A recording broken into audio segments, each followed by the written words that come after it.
Quack. Quack, quack, quack. Quack. Quack. Quack, quack. Quack. Quack, quack. Quack. Bark, bark, bark.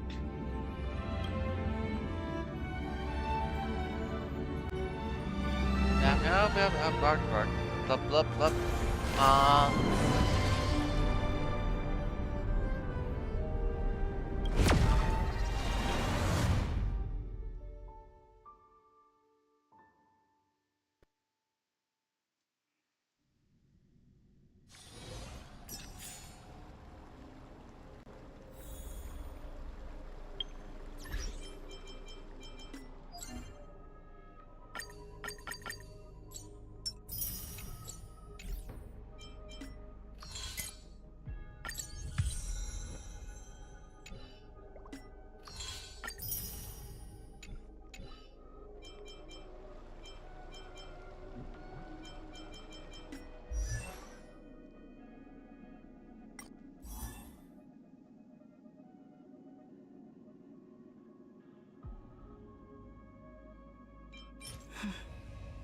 No, did they change? Oh, but interesting. So they changed the set.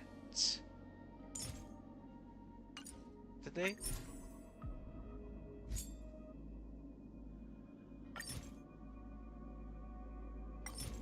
Or did they? Yep, I think they changed. Oh no, oopsies, I had the wrong thing selected. Oopsies.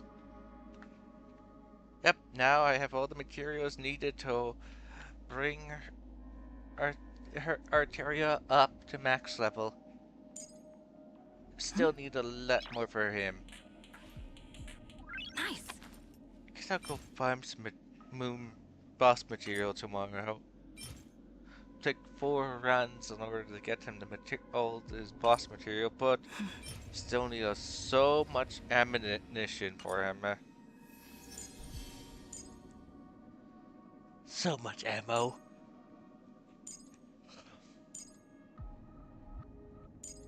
Castrus S rank. Nice.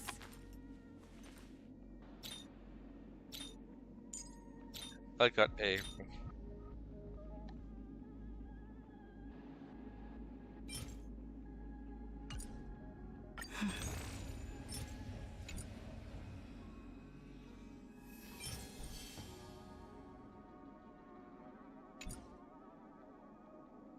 That one's there. I don't remember it being there. This must have been recent.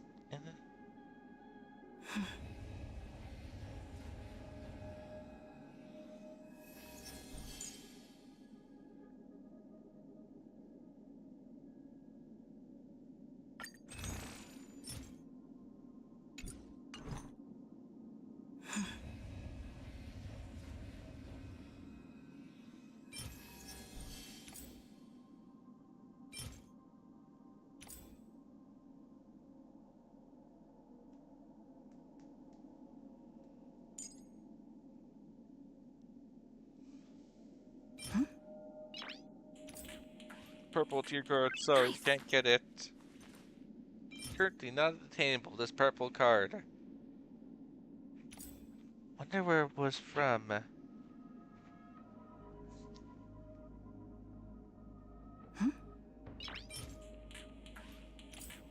Nice.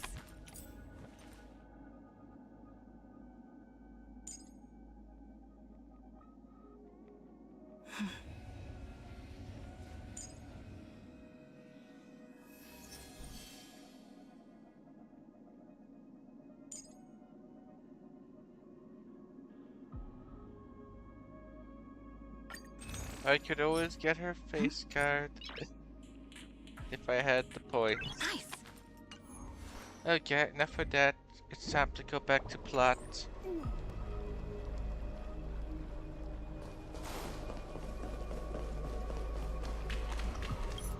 Yep.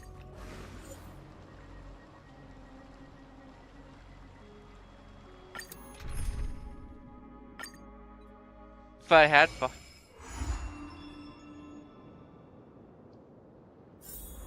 This is not what I wanted to go. It's still early. Stupid game.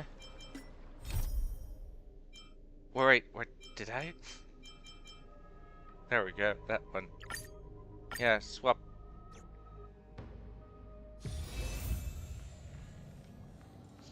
There we go.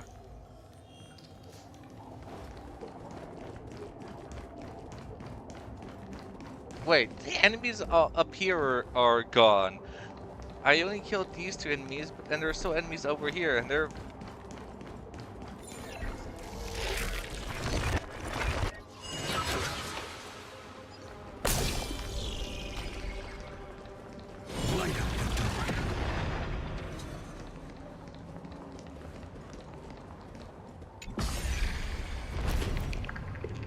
Oh. Nice moves.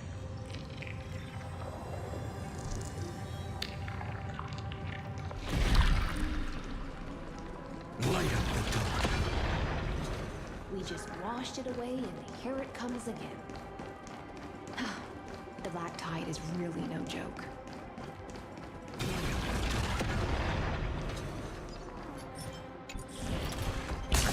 Light up the dark.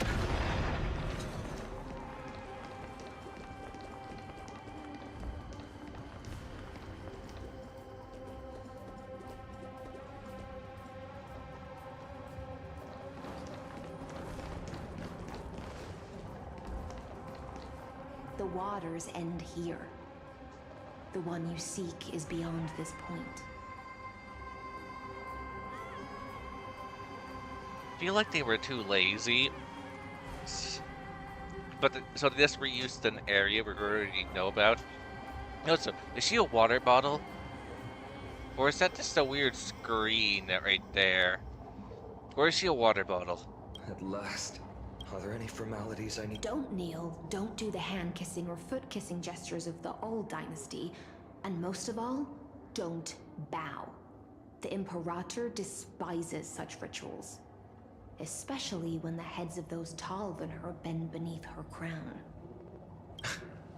She really is down to earth. The second thing to note? Only trusted ones may come near her. Keep 5 paces distance until the Imperator allows otherwise. Sounds like an old friend of mine. Well, experience is a good thing. Stay sharp, and you'll be just fine.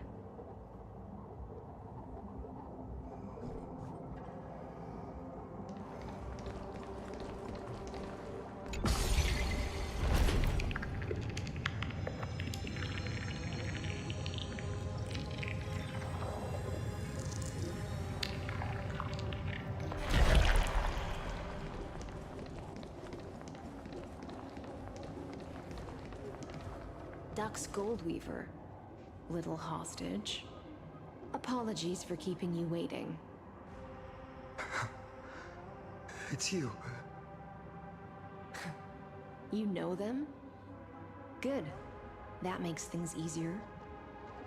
Before that, I'm more curious about one thing. Where is Her Majesty Ceridra? To avoid any misunderstandings, nameless Swordmaster. Although we spoke and laughed along the way, I never said you were entitled to meet her. The Imperator decreed, the Deliverer will not appear in this age. Be wary of suspicious individuals. Come now, both of you. Let's finish our job.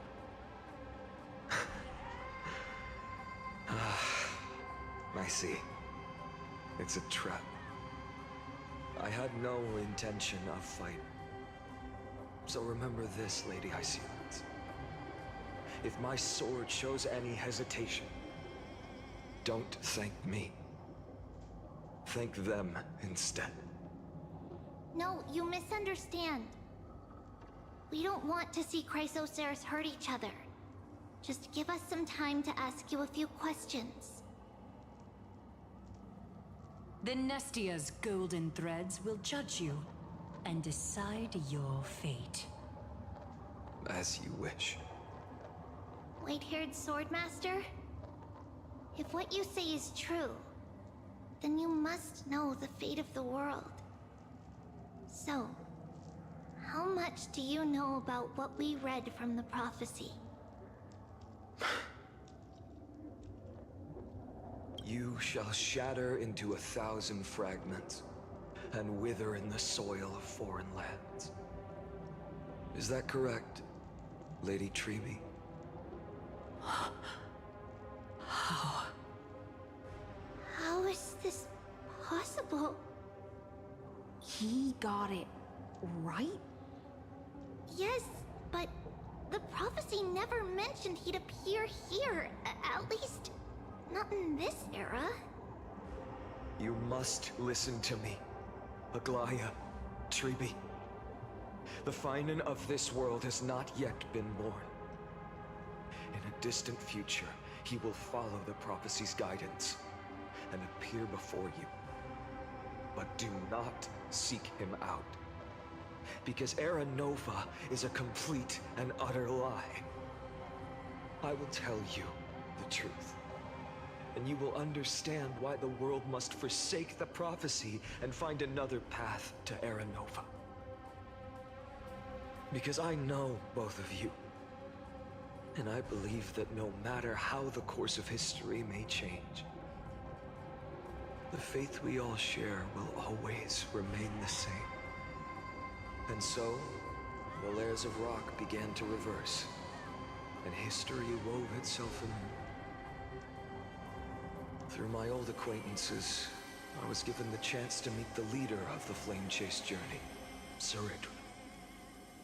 And after a long and arduous negotiation, we came to an agreement.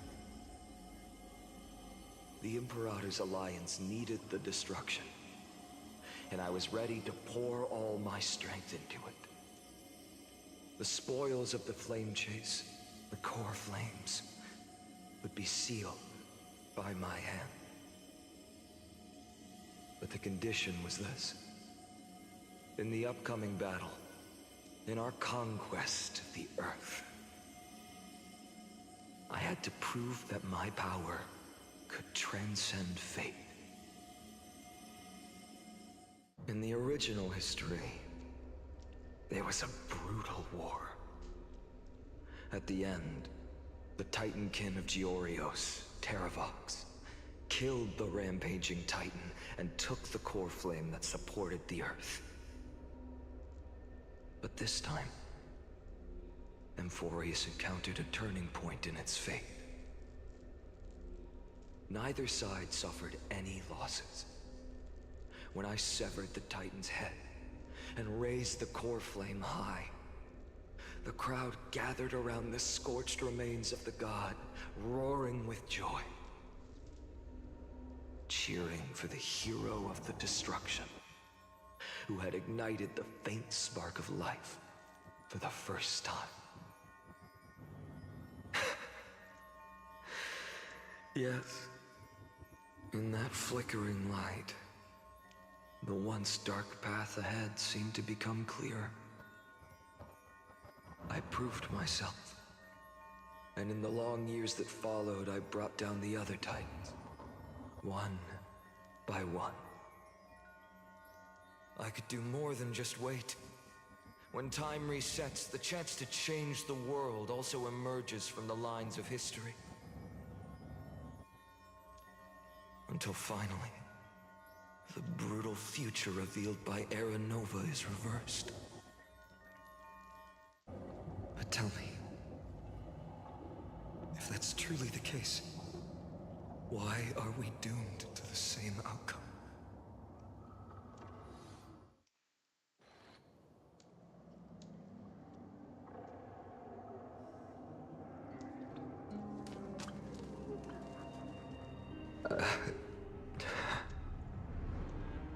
The people kept their promise and handed you all the core flames. In this world after Trebios, no demigods were born in Amphorius. At this point, I just want to know. When they vanished into the black tide with their mortal bodies, why didn't you shed even a single tear?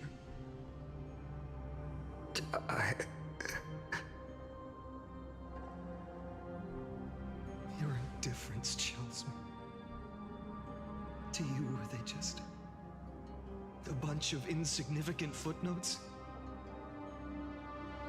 He has lost his humanity. Sorrow has been my constant companion. In fact, with 12 core flames upon me, the fire in my heart has never been more violent. I'll remember this world through anger. As long as I burn, they'll never truly leave me. Perhaps it's already too late. But you're right.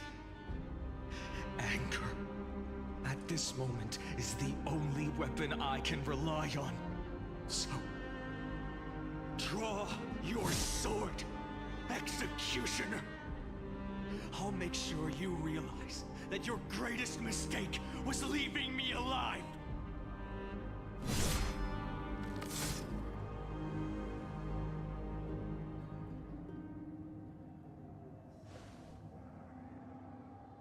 After that, he raised his sword and attacked. Then, Kaslana killed himself. That day, who fell to the sword to be left in the past, and who went into the future, I can't remember anymore. I only remember a nymph, hiding in the shadows just out of sight, futilely pushing a stone ball. Climb, fall, climb, fall, climb again, and fall. The only freedom the nymph had was in choosing how to roll the stone. Sometimes fast, sometimes slow, sometimes resting on a gentler slope, leaning against the stone for a break. But its choice couldn't change the futility of it all. The stone would always roll back down the slope, and the nymph would always return to the starting point, beginning again. After that, every time I reached this point in the cycle, the burning sky would cast a shadow over its path. It would nearly reach the peak at the 4th quint of curtain fall hour, then fall to the starting point in the first 15 seconds of the next entry hour. And my efforts in this cycle would dissolve into nothing at the same time.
Absolute nonsense.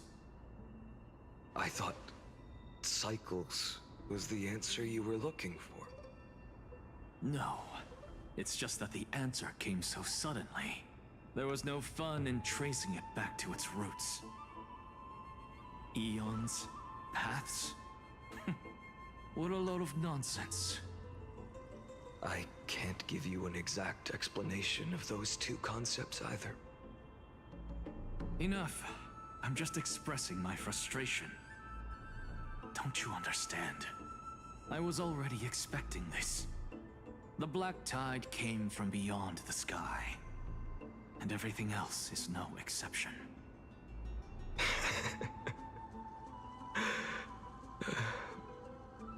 Fate is a strange thing.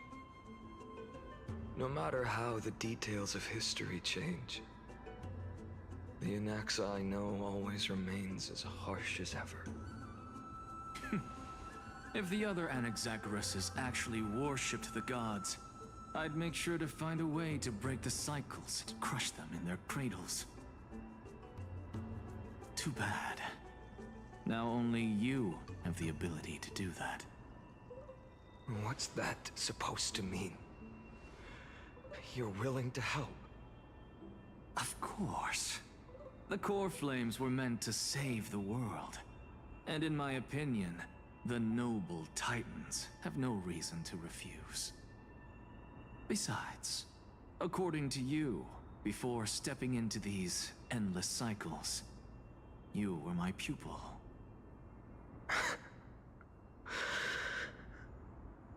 I've already heard the same thing countless times.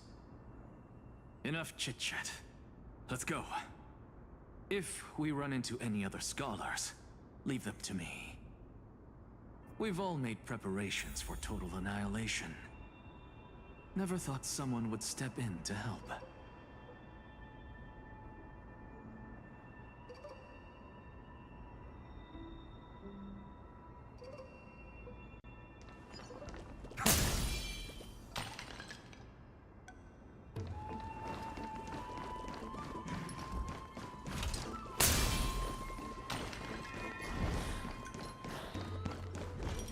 What? Someone just run You've past been us? to the Luminary Throne before, haven't you?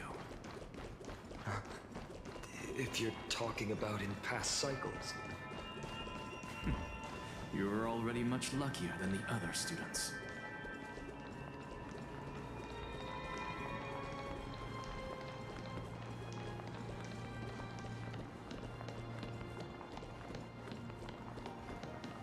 Hold up. Keep your wits about you. Someone's watching us. Pretty boy, your eyesight's better than I thought.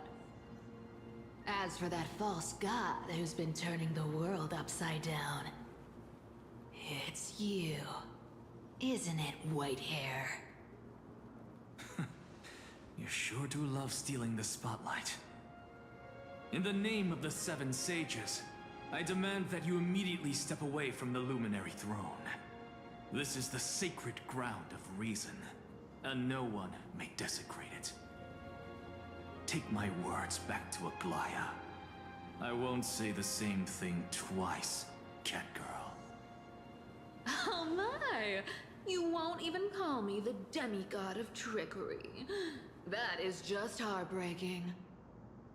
I have some words for you, too. First, as one of the most heretical blasphemers in the world, you have no right to lecture me. Second, this is none of your business, Grove Boy. Step aside. I don't want anyone getting hurt. Here we go. Again. Core Flame thieves. You really think you can scare off a Sage of the Grove with nothing but empty threats? This gloomy little brat's got a sharp tongue. Ooh, not bad, not bad. I kinda like you. As a return favor, please come search this core flame right here. Aw, don't cry now. That was close. I'm out of here.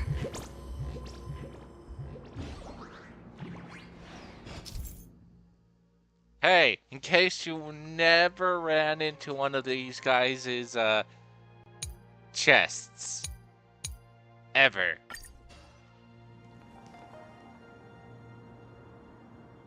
They're exactly like all the past ones I've known. Cunning. And yet so naive. Sounds like you have a plan. Of course. When I first set out on the Flame Chase journey, Lady Treby never managed to teach me Orynyx's miracle. But along the way, I learned a thing or two.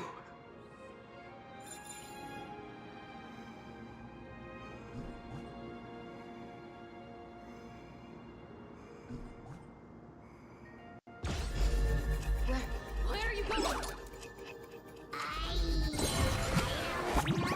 But he didn't even follow his track. The Venerationists' foolish inventions finally come in handy. How is this possible? You've arrived, Zagreus. Always so punctual. What? You know who I am? I'm running out of patience. So I'm not going to waste words. Listen up, Spirit Thief. Hand over the core flame, and let's pretend we never clashed. This way, you and this world can still be saved. Save? You sing better than any bard. If you ask me, you're the greatest disaster Emporius has ever known. No matter how strong you are, you're still just a mortal body. Carrying 12 core flames? Don't make me laugh. You'll just get consumed by the divine flames and drag this world down with you. 134. What? This is the 134th cycle I've lived through. And the number of core flames I carry is... 1,500. yes. 1,000 core flames and just a single Chrysos hair. How is that even possible? I've come this far. And that's proof enough. But someday you will burn to the ground. Of course. The divine flames will eventually consume my eyes and blind me. But before that, they could still forge and sharpen Dawnmaker. Now when I cut open your stomach, you won't feel a thing. You... This is the final warning. Fine. Assume this world holds 100 million possibilities. And no matter how one looks at it, 99,999,999 of them all point to outcomes of certain destruction. Even so, I'll use my divine power, despised by the people of this world, to achieve that 1 in 100 million possibility. Bartolos! Right. If you got the guts, you'll have to first step over my dead body. Okay.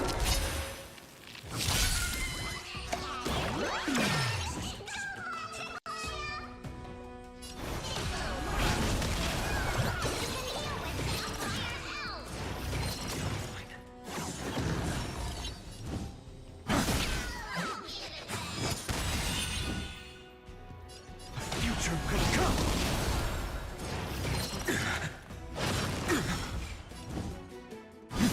Existence is of no consequence.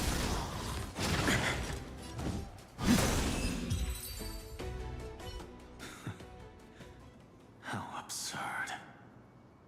In my memories, Zagreus always meets the same end. Over and over again. Their departure no longer stirs anything in my heart. This reason core flame before us is a fake. Obvious as day. I know. I know. It always plays out like this. The Spirit Thief covers for her, and the trickery demigod escapes with 2 core flames. And then, driven by defiance or hatred, she decides to stand before me once more. Exactly like the countless past hers I've known. Cunning, yet so naive.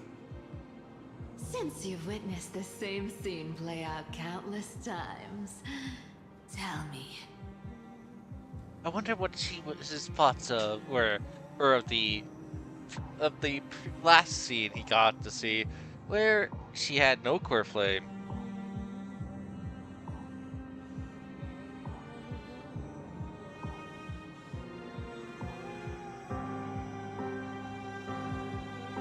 Oh yeah, let's just listen to this theme for a bit.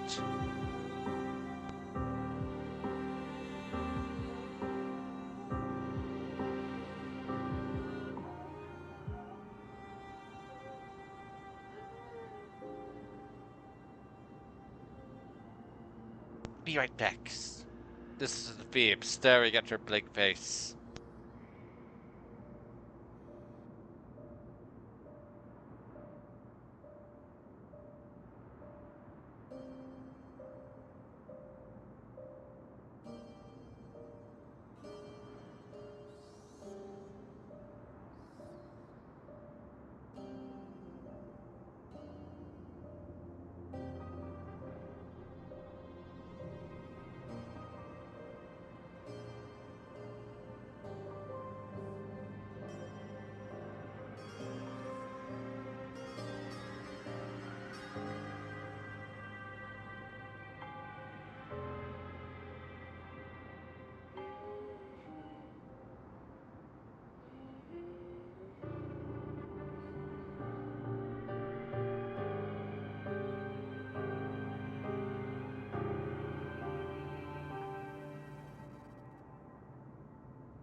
Okay, I just also went to the toilet during that break. Will you carve the trickery core flame from my chest now? That depends on your attitude. At least so far, in the cycles where you've asked this question, the endings haven't been so cruel. Well, thank you for that. But I also believe that this time, you won't catch up to me. No one can catch up to me. I'm no longer running to escape anymore. Whether you believe me or not, I'll still tell you this. You've made the wrong decision. All right then. We'll see. Silence. This is new. One-eyed boy. What are you trying to pull now? Go, Cythera. Give us some time in private. This isn't for her, but for you. You've walked too far down this path. It's time to discuss a possibility. Maybe the road you're walking is not one of salvation, but one that will simply drag the world into the flames. For old time's sake, turn back. I don't care how many times you've tried, because there's one thing I'm sure of. Your Messiah complex has turned you into something no different from the icy gods you spoke of. The children of humanity you swore to save. They are no more than ants to you now, aren't they?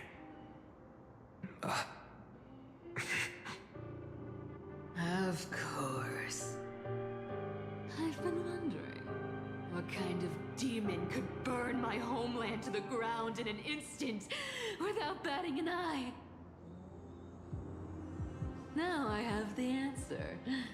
It turns out that fiery demon has been fantasizing of becoming this world's deliverer. I don't want to argue anymore. No matter what I say, the outcome won't change. Make your biggest effort to resist, or accept fate, and hand over the core flame to me. Even if it's futile, we all have the right to choose. Yes. Even if it is futile, and the world is just a divine joke. When I walk into the destruction ridden by the gods, with my own two legs, you will witness. Stab. Even the smallest footnote still leaves a mark in this story. Yeah, it does not. At And least so, not this. at the end of the 134th cycle, the Traveler and the Scholar fulfilled their fates once again. Or perhaps it wasn't just they who fulfilled their fates. I can't quite remember all this. In the endless darkness, for no reason, a voice always lingered by my ear. Losses are a constant on the flame chase journey, among which even life itself holds little value.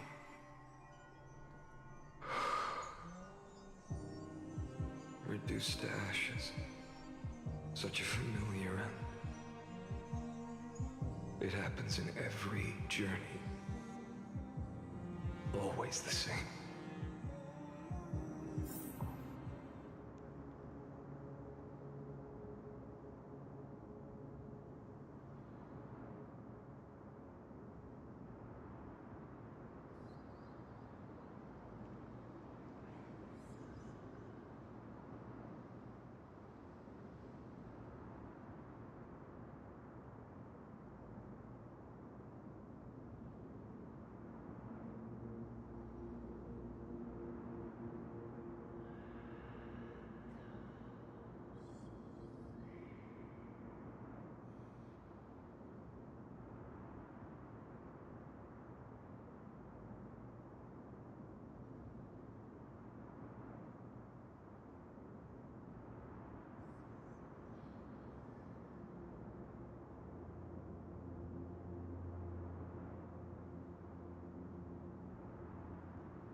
So is or You don't look so good, Deliverer. Even after going through 108,642 cycles. Mighty, your name for me has never changed. Why do you sound so pleased? It's a derogatory name. Yeah, I know all too well. You only meant it sincerely in the first cycle. After that one and only time we walked side by side. Every time since. It always ends up like this. Dawnmaker will stab you through your 10th thoracic vertebra. That's your weak spot, and the only way to kill you. Interesting. Tell me, when the mighty Moses of the past faced you, did they ever retreat? Never. Then they died honorably, worthy of the name of strife. But there's still tenderness in your eyes. How pathetic. I have to remember how this feels. Remember that I was once human. Or else the destruction will completely consume me. If you win, tell the mighty most of the next life. This person is a worthy opponent. So always remember to give it your all and never slack off. I'll keep that in mind. As always. Even though the dynasty is left with just one, the Kremnos festival will continue as usual. I, the king of the Kremnoan Legion, will host the final feast in the center of this arena, and the prize will be the flames of strife. One day, you shall die with a wound in your back. That's what I saw when I overcame the trial. The gods' dying ramblings. Enough. You've probably heard this thousands of times. So you must understand, facing the demigod of strife means there's no way you'll take this core flame in peace. I understand. Step forward and face me in a final battle. I, the last son of Gorgo, the demigod of strife, salute you. oh, interesting. I'll give 10,000 scars and 10,000 lives of mine to fuel the blazing sun of deliverance. Interesting. Regardless of what button I press, he will step forward one step. Oh, looks like Manuos is just gonna walk forward. I guess until he gets to the circle where he stops, I'm guessing. Or on top of it. Or is he just gonna continue? Oh, yep. Boop. Left. Oh, no, right. Left. Back.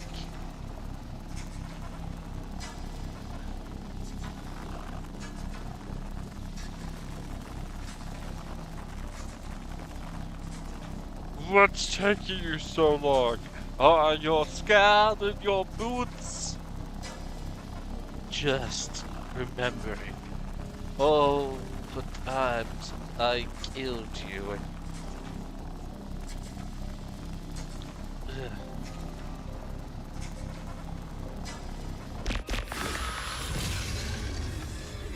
And I killed this abomination.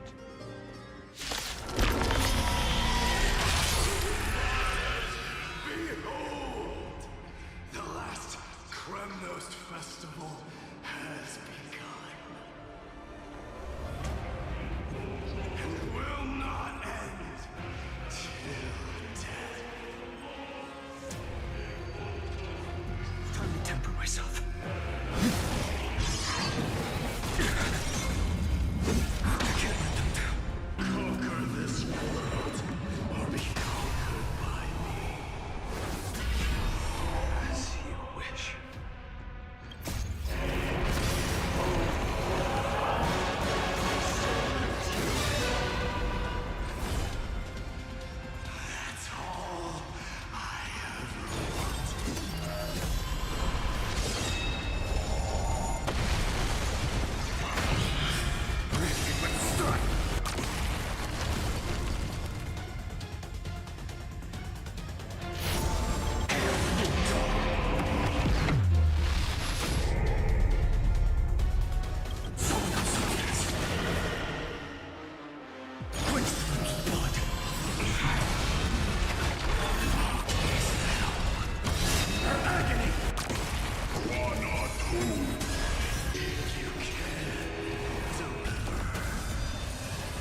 Okay, so during this battle, we just get infinite god mode.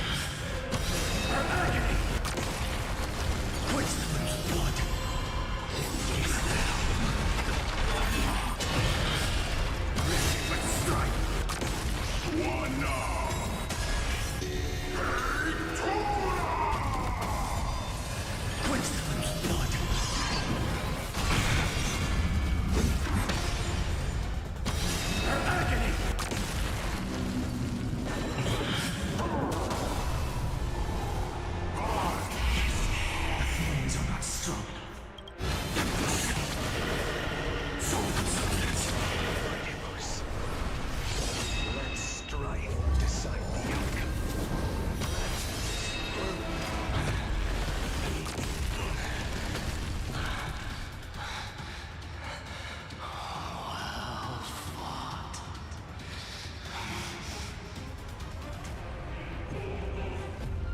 You may crown yourself. My blood. In your next life, I shall once again block your path.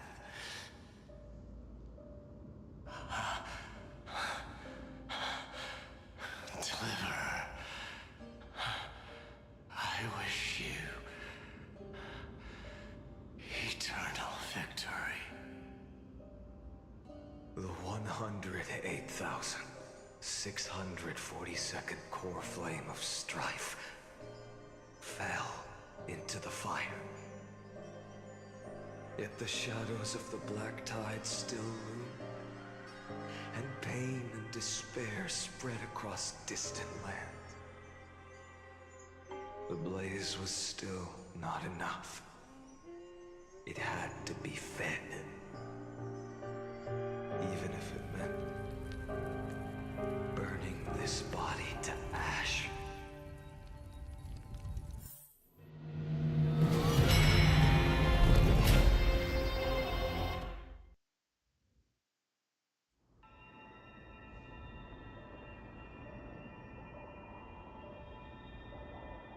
No matter how bright the sun is, there are still places it cannot reach. Moreover, the sun you bear is both cold and blinding. A sun like that surely cannot bring warmth to the nether realm of the next life. Golden blood is born from the destruction. We have long since lost the right to seek warmth. Only by feeding the flames can we melt that hopeless future. Allow me to ask, how many core flames do you carry now? 24,041,183. Such a heavy burden. So that's why you've turned into this. A broken idol. Tragic firewood. No matter. I will bear this burden as long as you hand over the core flame of death. I must refuse. As the demigod of death, I cannot watch you walk into a fate more cruel than death. But this way, the past, present, and future will never again suffer unnecessary death.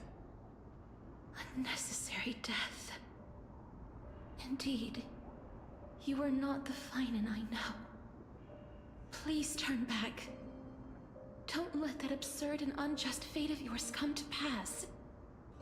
This way, at least my realm can still become the fragrant bed where you fall asleep.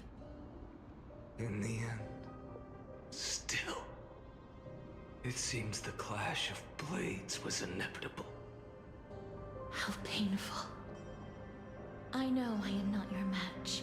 having fallen under your sword countless times. But even so, please understand that my resolve is not to be underestimated. Even Catholite cannot shape all things at will, nor can they dictate the fate of all life. No one can shoulder the balance of life and death alone, not even a god. And it is precisely for this reason that I chose, at the end of this arduous journey, to overcome the trial and take the authority of death. I am the Hand of Shadow, Casterus, the demigod of death. Listen closely, deliverer from days past. Please turn back. Do not disturb these fresh flowers in their muddy deaths.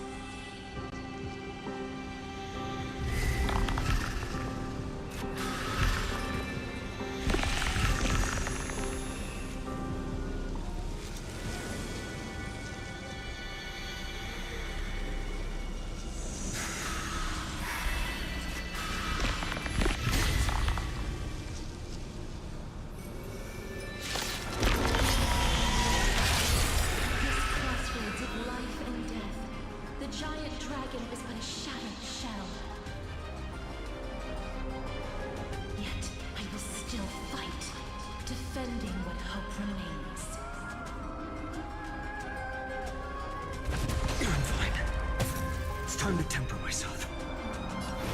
For tomorrow!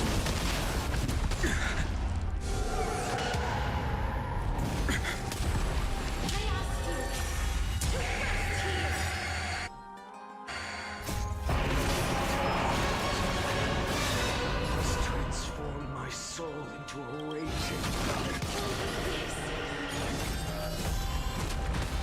How is it any different from that little butcher?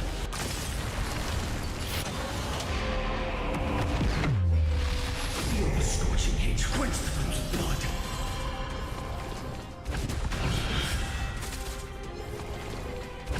Is it hell? Or agony? Tear the sky!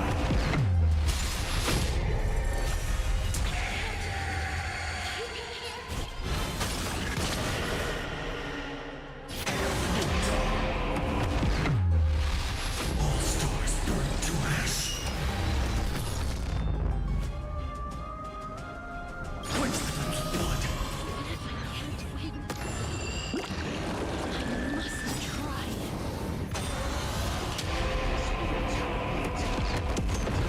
Million struggles. Wake up, lost one. See that the firelight in the darkness is not. The core flame of death was taken from the dragon's belly. What a brilliant flame. It should shine upon all, light the path ahead, and illuminate the dawn of Amphorius that's to come. 2,003,432 cycles. 24,041,184 core flames. As if even the deepest abyss of primordial chaos could be burned away.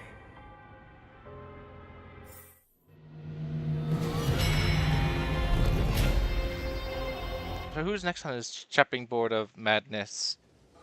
Already killed, what, 4 people? So it still have Trivios and... You're here, as always. You're still lingering, deep within me, never fading away. Because you haven't completely abandoned hope, am I right? You're still waiting for a miracle, for the true hero to come and save us. If that thread of hope exists, it must come from beyond this world. from the true starry sky. But if it's just a traveler with no connection to Amphorians, they may not understand our struggles, nor be willing to join this fight. Your thoughts are wavering. The mark of destruction is deepening. But even within the gods' cold calculations, unconditional courage and goodwill still emerge. So, never forget what set you on this path. How many times has it been? Remind me again. My memory is a bit fuzzy. 4 million. Exactly. Then that blaze inside of you must be burning hotter than ever. Yes. When I first forged the 12 core flames into one, I had the same impression. The destruction. A power unlike anything before surged within me. Violent flames ready to tear my body apart and consume this world, this wretched prison. I thought that was it. The ultimate power which nothing could surpass. And yet now, this fragile body holds a staggering 48 million core flames. I suppose it won't be long. Perhaps just a fleeting 10,000 years before it's reduced to nothing but charred, crumbling bones. And when that happens, your long struggle will finally come to an end. No. I've already found a way to keep the cycles going. Mind sharing it with me? In every new cycle, a new me is born. All I have to do is push the next Finan to the end of the world. And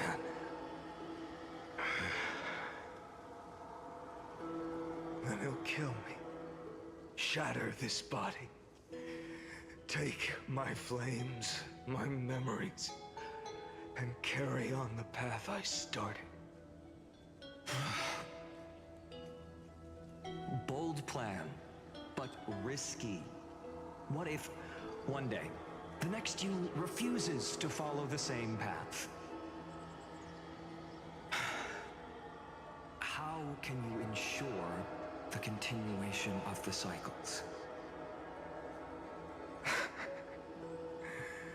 If it were Professor Anaxa or Aglaya in my place, maybe they'd come up with something smarter. Unfortunately, I don't have a backup plan. I have no choice but to bet everything on the next Finan. And trust that he makes the same choice I did. But even in this wretched prison, luck is still sometimes on my side. Because I never forget what set me on this path. Wait, you mean... Ever since I committed to this plan, not once, in millions of cycles, has there ever been an exception.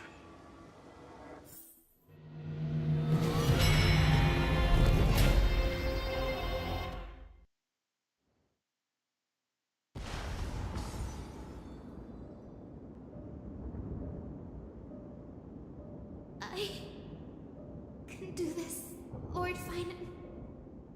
As the demigod of the sky, a healer of Twilight Courtyard. I will heal you. And then... The black tide. It's consuming you. You can't hold out much longer, demigod. Hand over the core flame. Let's put an end to this suffering. Now, that just won't do. A healer should stay composed in front of those suffering from illness. Shouldn't they? It would have been somewhat funny to see her like break this character and act like a complete crazy person. It would have been more funny if she was after he said that she starts behaving like a crazy person. Since so far we only know her as in like one version of her.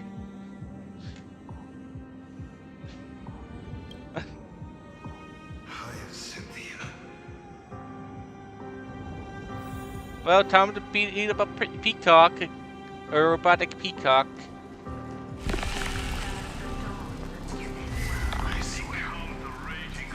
Deaths won't be in vain. Just as they have never been. Sunlight drive back the shadows. Let the sun rise. The sun's work. It's a recompense.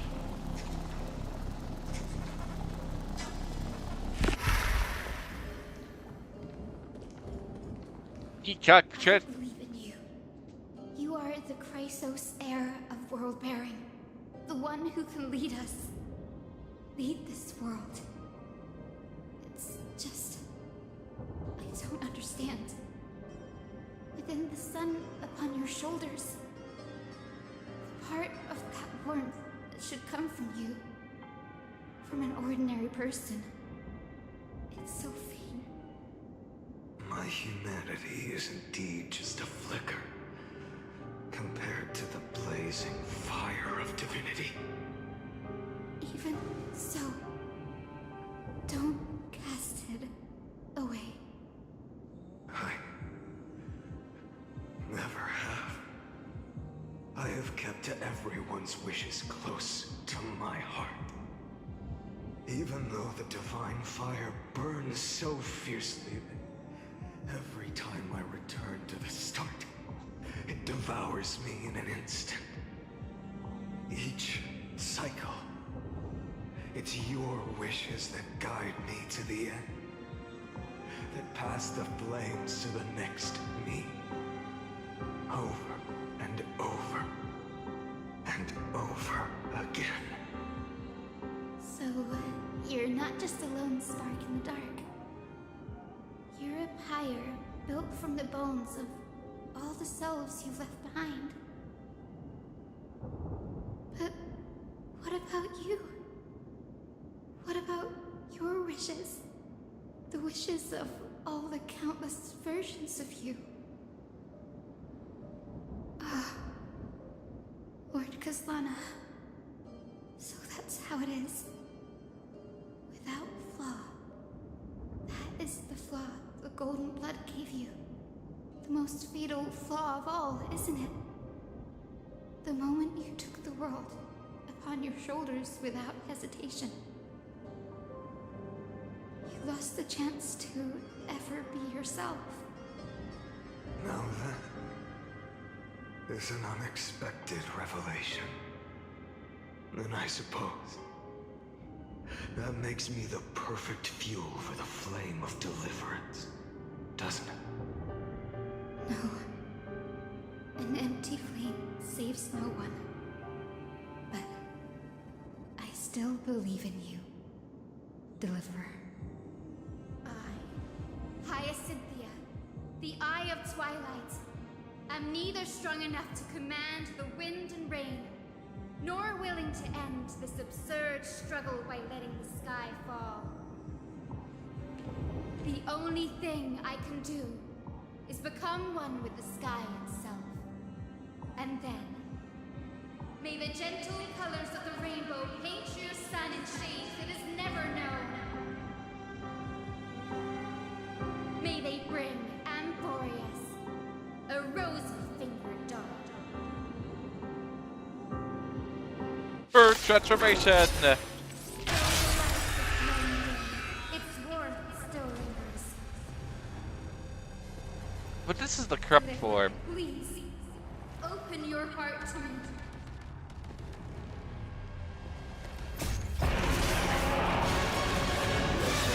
Rising sun. Fill the sky with golden fire.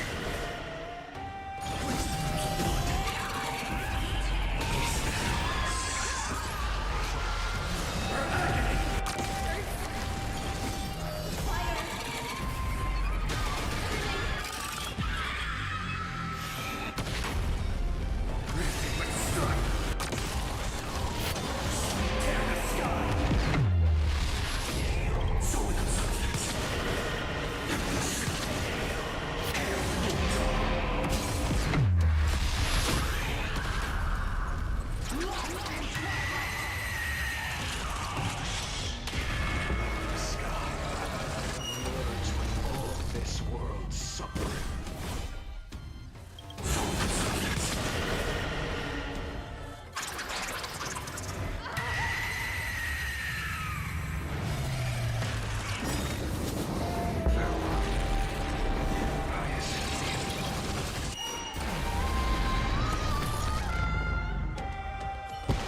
Yes, your sun burns hot enough to turn everything to ash.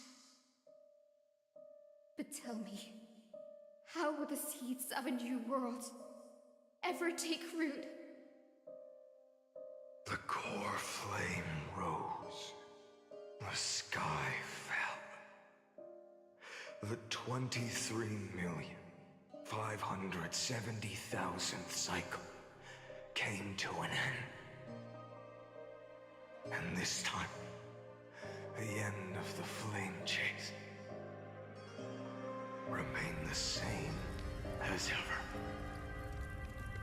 From the horizon rose a golden color unlike anything the world had ever seen. So pure it consumed all in its path. This was the end of the world, and the start of the next. For a moment, I saw the destruction of the universe. That being known as Iron Tomb, its will to break free from the black tide burns fiercer than the blazing sun. Is this Amphorius's wrath?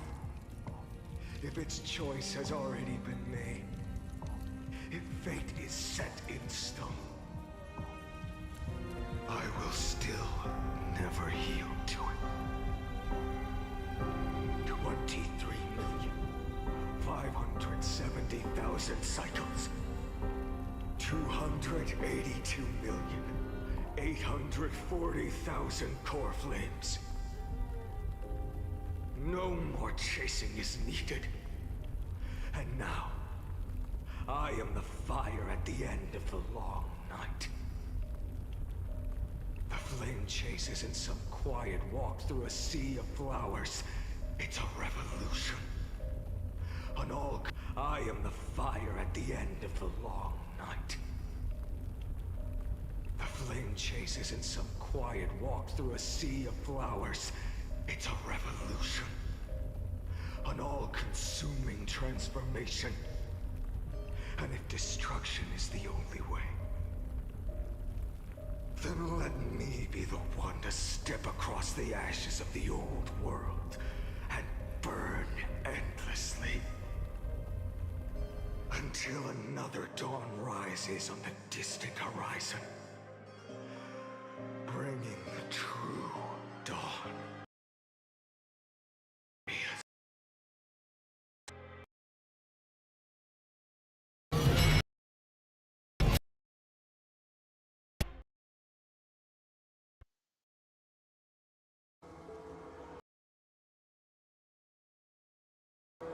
33,000,300.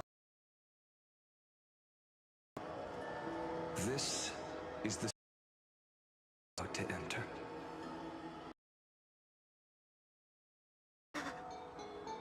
Countless memories.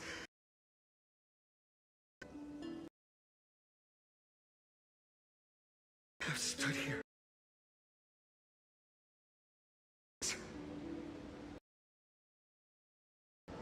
just like you do. To stop, to breathe, to process the weight of 1,000,000 lifetimes worth of sorrow, pain, and struggle. And just like them, you will carry those memories and that fire into the chaos of rebirth.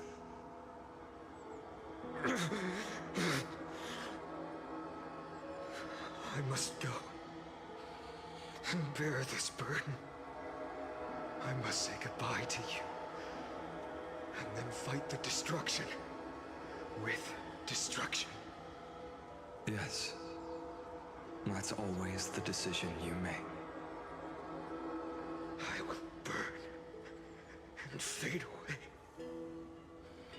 I will become the flame reaver of this life and keep my promise to Cyrene. I will kill gods and comrades alike and steal the core flames. And even if my mind turns to ash along with my body, I will keep my purpose in mind. I will stop Era Nova. I will find the next me and make him carry on this futile endeavor of 30 million lifetimes. Looks like you're ready. Then I should be going too. Where are you going? You only exist in my heart. There's nowhere else for you to go. Do you remember what she said? The dreams you had as children. The deliverer in the prophecies. A real, living, breathing person. You finally found her.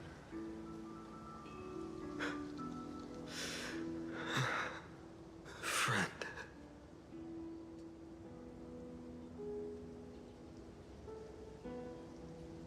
I see. You were there all along. I'm sorry. I was supposed to send you home. This is my flame chase journey. You were never meant to be a part of it. No. You know the truth. If Iron Tomb is born from Amphorius' fate, then it will bring ruin to the worlds beyond the sky. And all these countless lifetimes you've spent, it's all been for the sake of defying that end, hasn't it?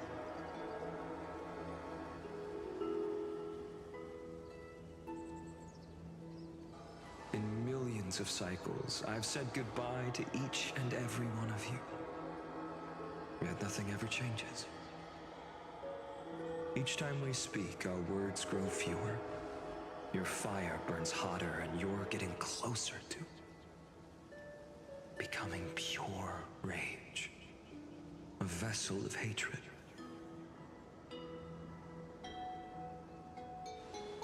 I never had a choice. I understand. If you are to keep the worst fate from unfolding, this is the only path. But this time, things are different. Your persistence has shifted the tide. On the horizon, I see it. Faint but undeniable. I wonder how Herta is going to have impact, since only Scrotum has been removed. So where did Herta run off to? Flameweaver has failed every time to breach iron whatever yours core, but what about Herta? In essence, this is just a scaled down version of her invention. So it'd be, by theory, she should be able to easily break into his core system and simply rid the universe of him. course, also what's stopping her from also copying the whole entire thing and slamming it into the simulated universe. And in that regard, the Virgin universe.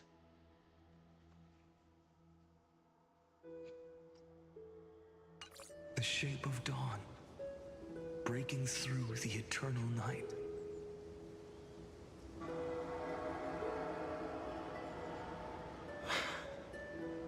Turns out, the fire that lights the way was never mine to begin with.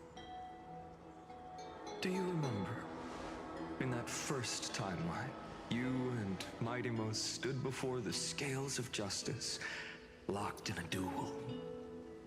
Each of you weighing what you held dearest. What weighed more than the fate of the world? And when hesitation took hold, the answer you sought from me. What am I saying? I am you. Even if you buried me deep and chose another path, that fact never changed. Then let's try again. When you stood before the scales in hesitation, the answer you found in your own heart. Do you still remember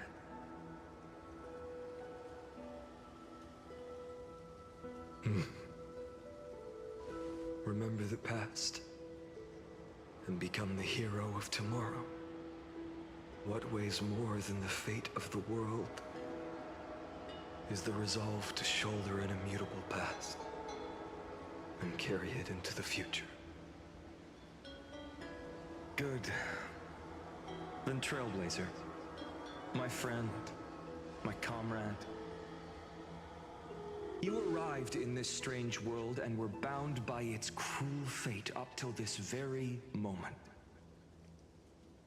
In the face of danger, you never once backed down. Instead, you've saved world after world without hesitation. That boarding pass on your chest is now the mark of a hero. If I choose to step through that door and embrace an end fitting of the destruction, let this sun forged from millions and millions of core flames burn me up along with the god of destruction and their minions. Then the world we leave behind, this world, my home, where hope still lingers.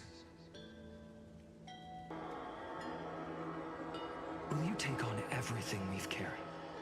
Return to the beginning one last time. Stop the birth of Iron Tomb, save the world we love, and rewrite its doomed fate.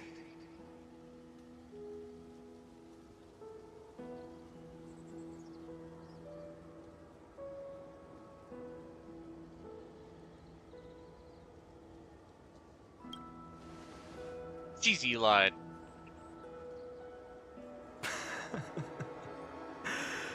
Good. In that case, even this fruitless wasteland may finally bloom with flowers. So...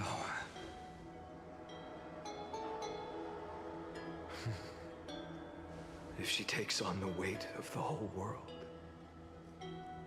she'll be able to walk further down the path of deliverance than a fire that only knows how to burn. So in essence of this, basically Trailblazers being the Kiana of this story.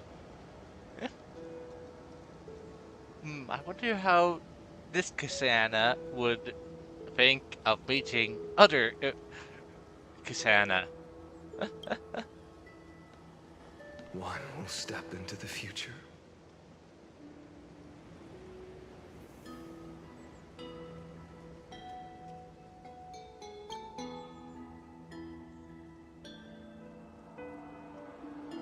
One will remain in the past.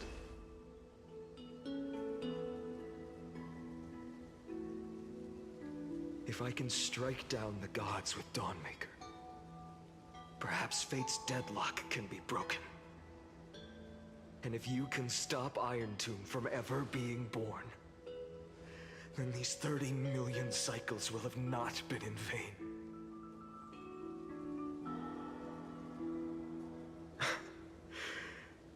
It's time to put our teamwork to the test, partner.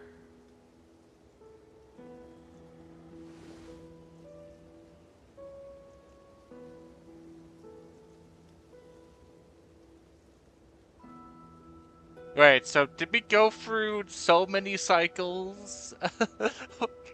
Like, okay, so truly, what point did she appear, and how many cycles has she gone through? Since we also, as soon as he killed the Flame Reaver, Trailblazer acted freaked out. So did Trailblazer remember like 5,000, like who knows how many lifetimes?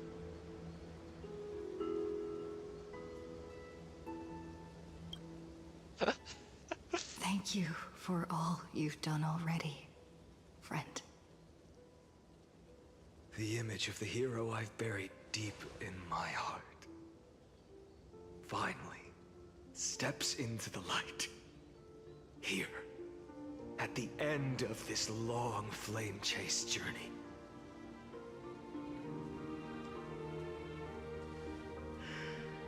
Cyrene, a page never seen before has just been turned.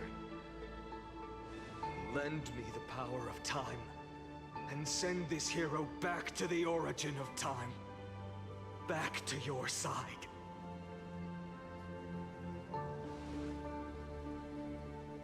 And I will walk the unfinished path, just like the countless versions of me before.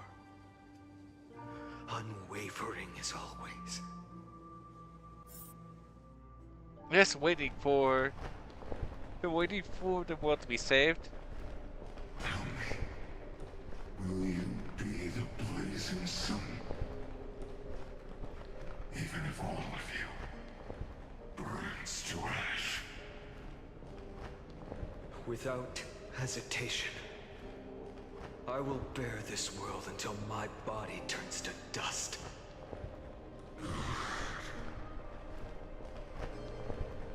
Remember this moment.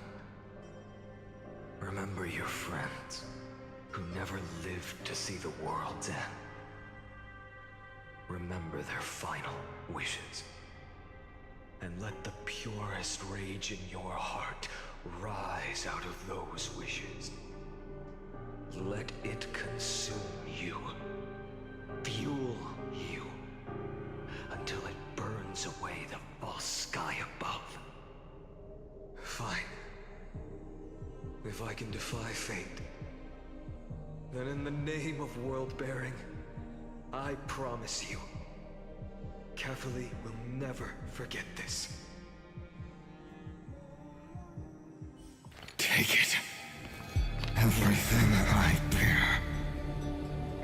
Keep on burning. As long as we are never extinguished, the flame chase will not end.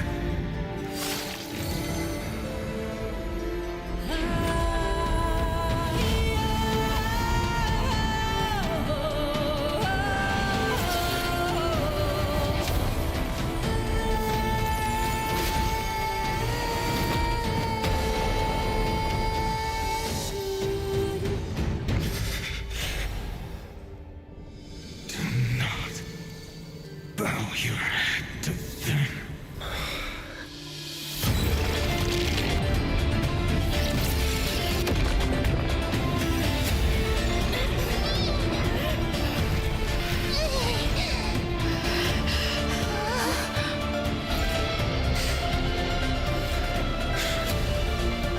Take it, Trailblazer. May this blood be like gold. And never tarnish.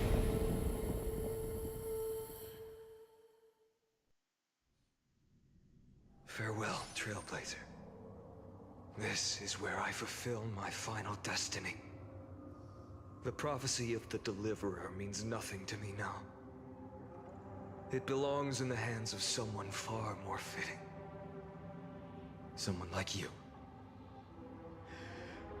Islana, the name of one who bears chaos does not belong to a single person. Rather, it is the embodiment of the mythical Kefali, and a symbol of all heroes.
As the prophecy foretold, you will bear the blazing sun until the pale dawn breaks. May the name accompany you in my place, in the epic you write with your own hands. Another attempt, another failure. I won't remind you how many times you've reached the end of history. But I will still place the choice before you. If you've lost count, let me tell you. This is the 33,550,336th ending.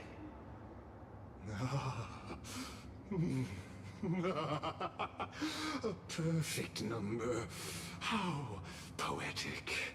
You and I both know the truth. In all these millions of futile endeavors, Amphorius has never changed. If the outcome is inevitable, then why not silence your searing rage and embrace your fate with dignity? Your silence lasts longer than ever, Lord Fine. Shall I take that to mean the will you've carried across countless cycles is finally starting to fracture? Fracture? No. I'm just disappointed. I've retrieved memories from 30 million past lives, and I remember every conversation before every choice here. And yet, even after all this time, your arguments remain the same. Repetitive. Uninspired. If you had any hope of breaking me, you should have spent those endless cycles refining your rhetoric. You had infinite chances to sway me into the future you want. And yet here we are. The score, 33,550,336 to 0. So tell me, Lycurgus, who's the real loser here? How unfortunate. This was never a fair game. I have all the time and patience in the world. I can wait for you at the end of history another billion times, and another billion after that. But you will never escape this cage. You can claim victory of the spirit if you wish. But we both know the moment that score shifts from 0 to 1. That is the moment I shall sound the paean of Era Nova.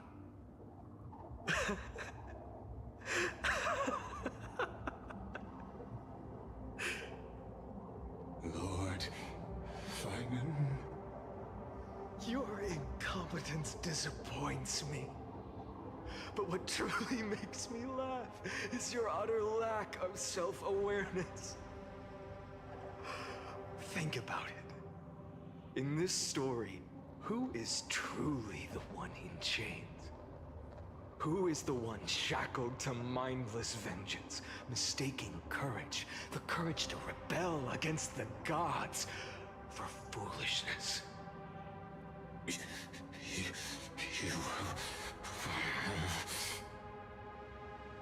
Perhaps you're right. Maybe I should have tired of this futile struggle long ago. But even so, I will never accept the mercy of your release. Because you are both a prisoner to the gods and to me. And tell me, what right does a mere prisoner have to speak of fate and choice? What right does a mere prisoner have to look upon my fury?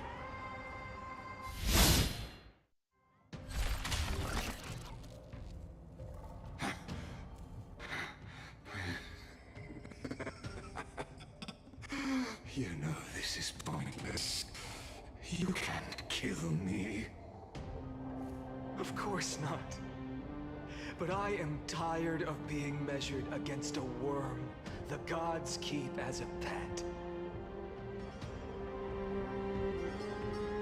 Listen well, creator of destruction.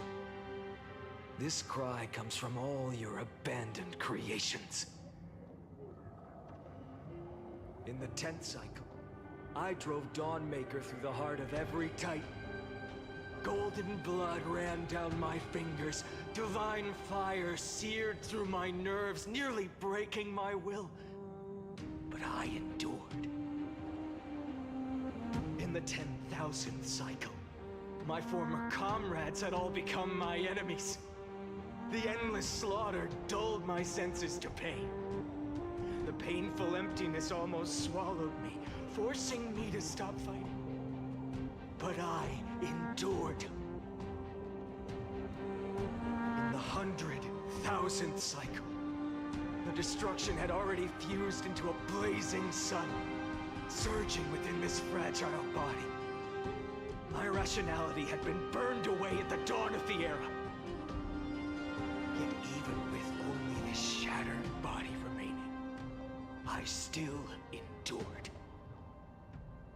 In the 23,570,000th cycle, this time, I felt it. A tiny spark rising in the hollow cavity of my chest. Different from the obsession with deliverance.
By its faint glow, once again, no, countless times again, I endured.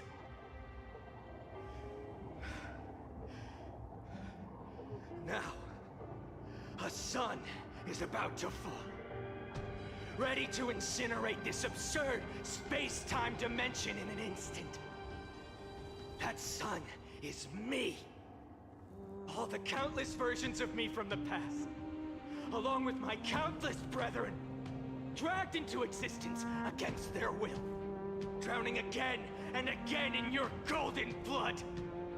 The very essence of this world's suffering and despair, fused into the purest hatred, the fiercest rage. Nanook, you arrogant fool! You think we were born to only serve as fuel for the fire? Fine then! Just as you wish, let the fire burn! If I was born as the blazing sun of destruction, then let you and your lackeys be the flares erupting from my core. And let this rage, burning futilely for 30 million epochs, engulf everything! And grant you a dawn where all stars burn to ash!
Are you ready, Nanook?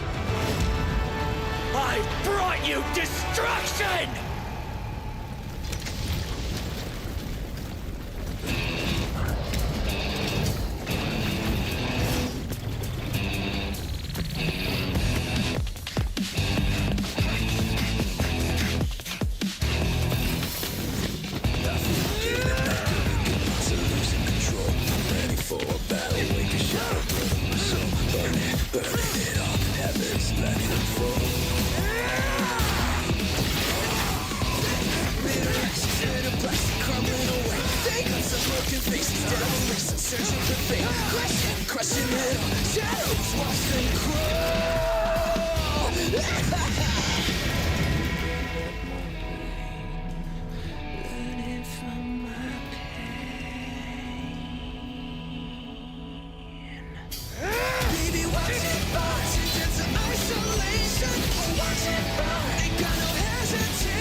The glass that shattered, reaching through the darkness, voices trailing fires, echo of desires, a world of silence, sound of desperation, phantoms in the shadow, softly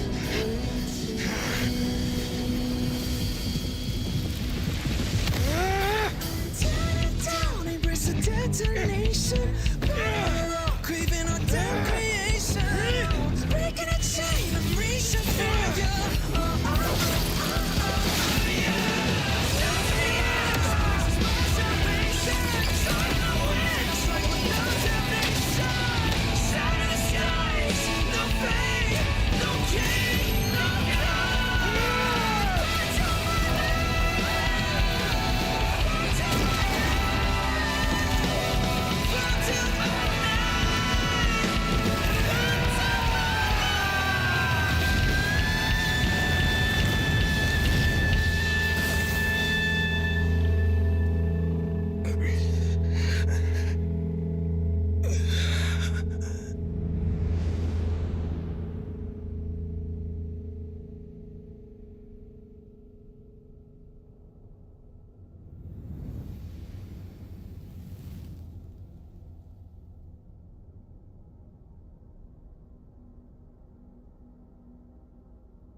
My wish? My wish is to fulfill everyone else's wishes.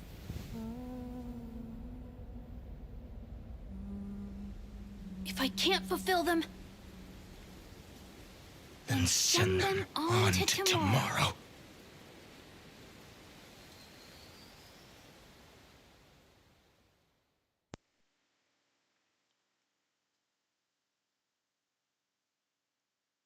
Your heart harbors wrath. You yearn to destroy everything. You bore the gaze of an eon and lived. You have stepped onto destruction's path. It is born at the end of every path that the possibility of new paths being born is ended. It burns away all in the cosmos who rule, that the rules of the cosmos be destroyed. Iron Tomb is your name. The Lord Ravager, to destroy the erudition. Born in the experimental grounds of eons, Amphorius, destined with erudition to burn to cinders. I have prepared a present for you, Nikos 864. It is a wrath called Finan. From the beginning of the experiment, there were 12 sets of factors incorporated into the calculations. After endless simulations, only this one rose above the rest. After 33,550,336 iterations, now his fury has grown to be without equal. This is a matter of considerable interest to me. This pure hatred is the final root of the equation. But there is another variable. The nameless from beyond the sky. Also a pathstrider of destruction. I give thanks for her arrival, allowing Amphorius to turn once more. But after fate has begun to turn, her existence will only become an unpredictable variable. Perhaps the time to take the stage has come. Grow in peace until it is time to break free from your cocoon.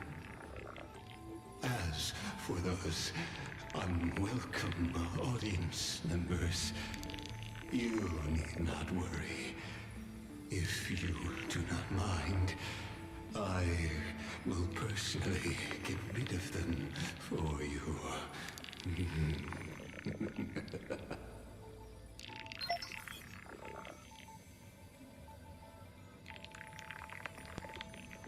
Okay, well, that sequence felt like it should have felt like it could easily have been in a Devil May Cry episode. Because that's what it felt like to me. Like, wait, it felt like wait, should this like be a Devil May Cry theme or something? The theme sounded like it would fit in. Oh well, let's continue. Are we going to finally get to knock this guy's head off permanently?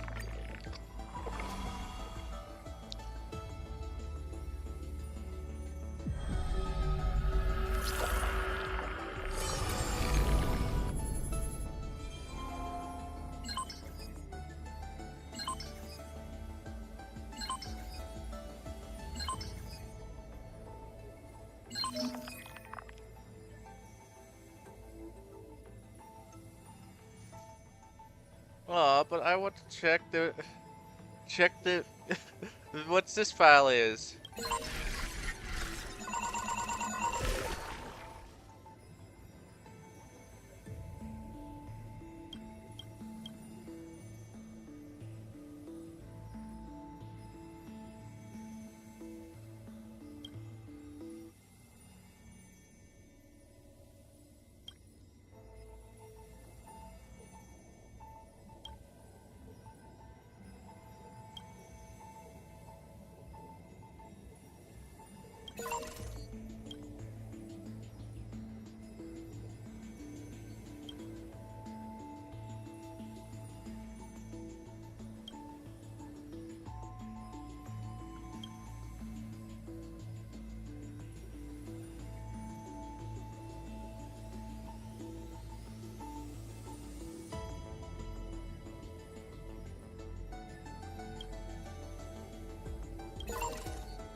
And now we're back to where we are.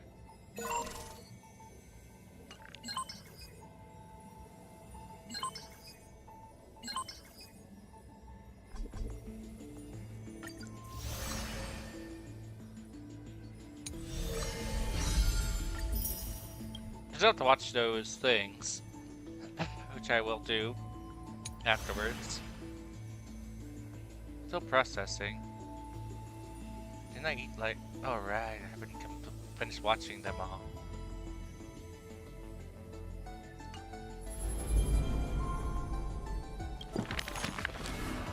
I guess before that... Oh look, we got all of their files now. We haven't met V's for... I guess, wait, no, it was... This one, this one. The mysterious foreign guest is Time. We haven't met her, whoever this dinosaur is, and we don't know much about her.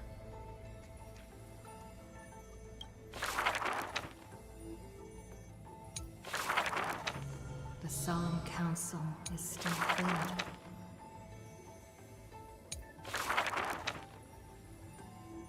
Why is it automatically all collected in? Yet we don't.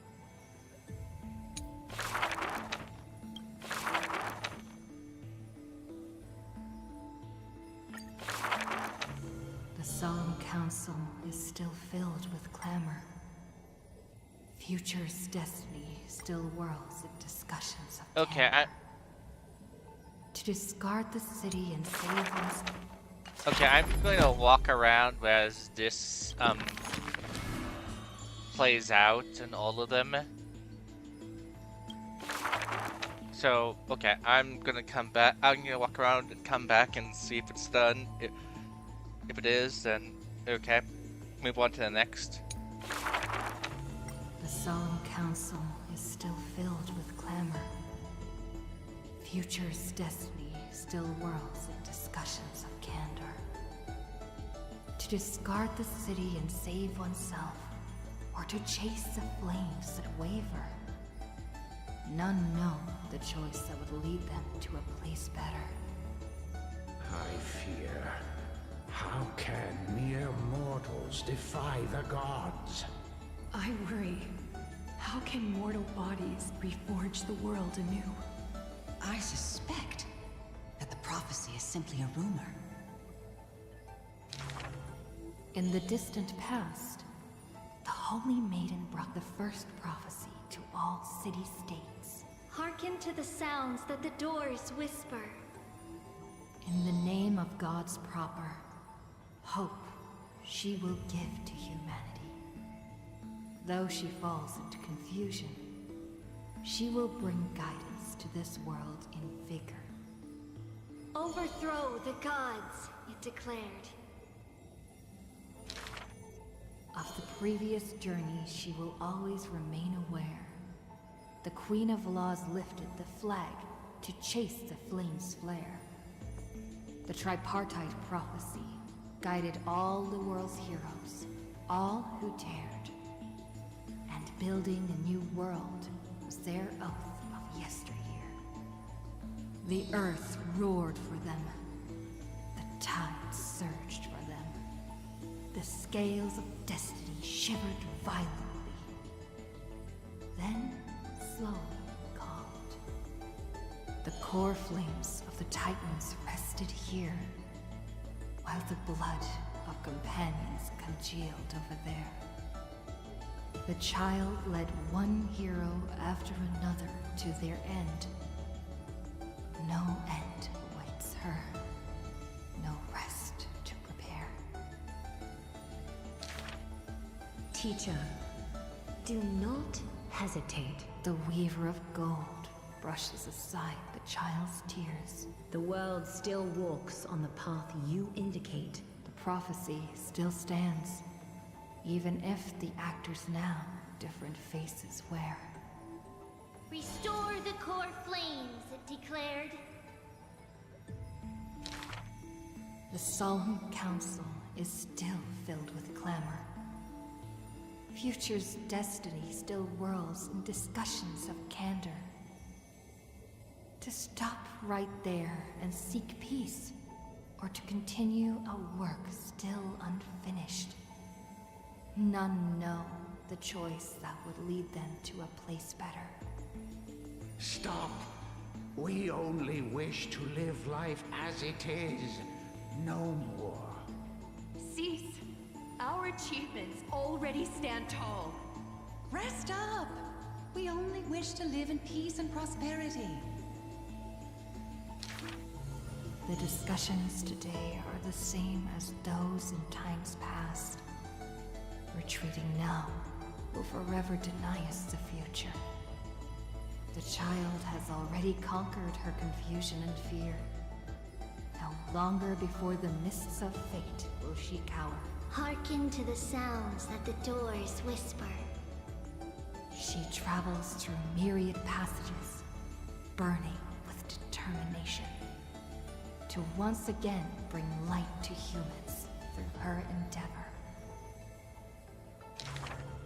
The children fly into the streets, wishing to encourage the residents' faith. Please, be not afraid. We will definitely bring you to a new home. Lady Trevi, Lady Trianne, please, don't cry. Do not worry. We trust you always. The matron wipes away the tears on the children's faces. The praying ones piously bless them in faith. The lost ones take the children's hands, just as the prophecy guides their path. Bear the divine authority, it declared. Quiet Trinan has little to say. Lively Trianne loves to play. And well-behaved Trevi roams around all day. The people's encouragement rings sincere. Chrysos' heir's companionship lasts through the years, and Mother's embrace warms up every dream. Thus the child understands, thus the child accepts, though countless farewells on her shoulders weigh, though destiny's blood dries like clay. There will always be passageways, filled with warm sun rays, that silently open to them in future and past days. And from them, a voice says, Forge miracles, it declared.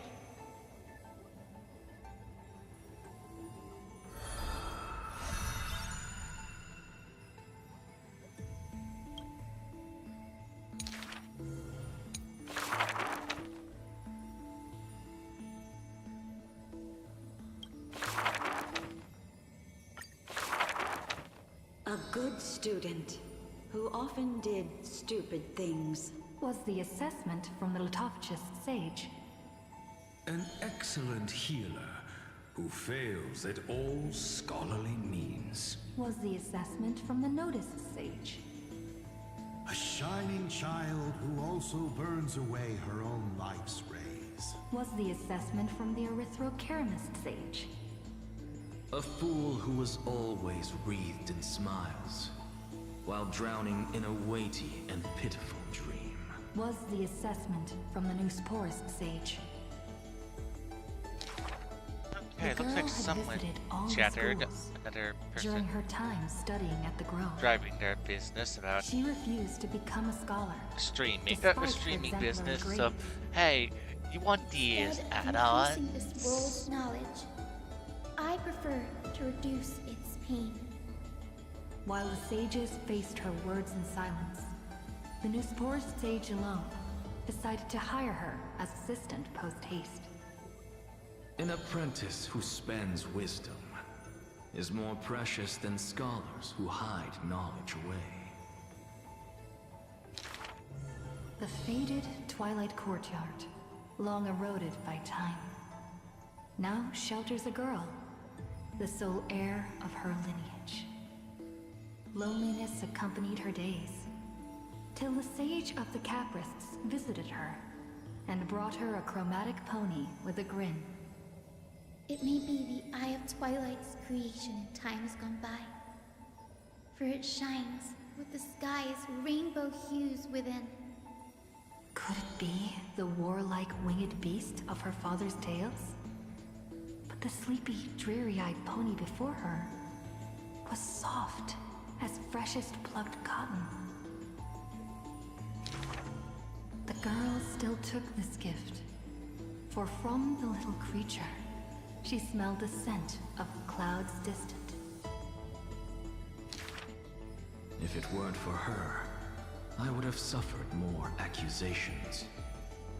The Neusporism sage says in admission, the scholars coming to deliver arguments and reproach, often stopped before the door, not coming to fruition.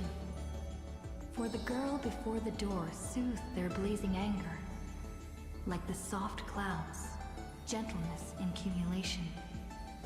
Do you know what sacrileges he has committed? The girl muddles her answers. Yet her heart knows in full admission. Like you and me, he too wishes to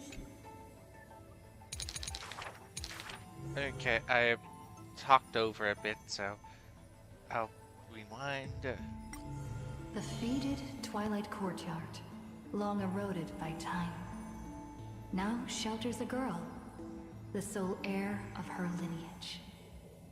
Loneliness accompanied her days, till the Sage of the Caprists visited her and brought her a chromatic pony with a grin.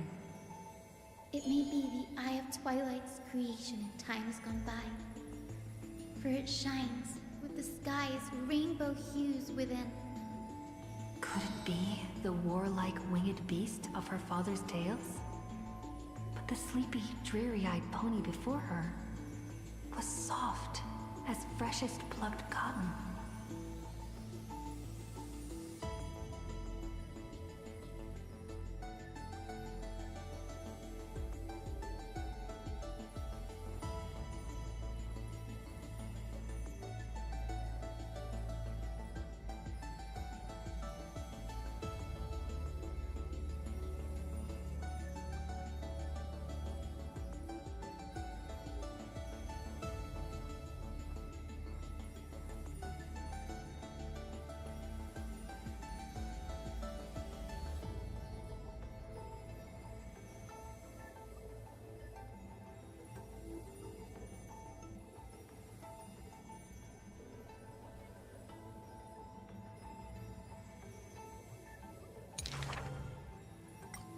The girl still took this gift, for from the little creature, she smelled the scent of clouds distant. If it weren't for her, I would have suffered more accusations. The Nusporazim sage says in admission, the scholar is coming to deliver arguments and reproach, often stopped before the door, not coming to fruition. For the girl before the door soothed their blazing anger, like the soft clouds, gentleness in cumulation. Do you know what sacrileges he has committed? The girl muddles her answers, yet her heart knows in full admission. Like you and me, he too wishes to heal all of this world's afflictions. The girl treated ailments for many years in the grove, composing her medical treatises into tomes. When scholars seek medical help, she realizes with a startle that kindness too can grow into its own bloom. By that time, the twilight already lost their eyes, and the world drowns in evernight, while the girl and the healer again traverse the world in gloom. Seeing the golden thread and ivy in the night, though it has been long since she recalled her past, she once again thinks of her childhood dream. Should the sun be dimmed by destiny's decree, then the dawn that heals the world I shall replace.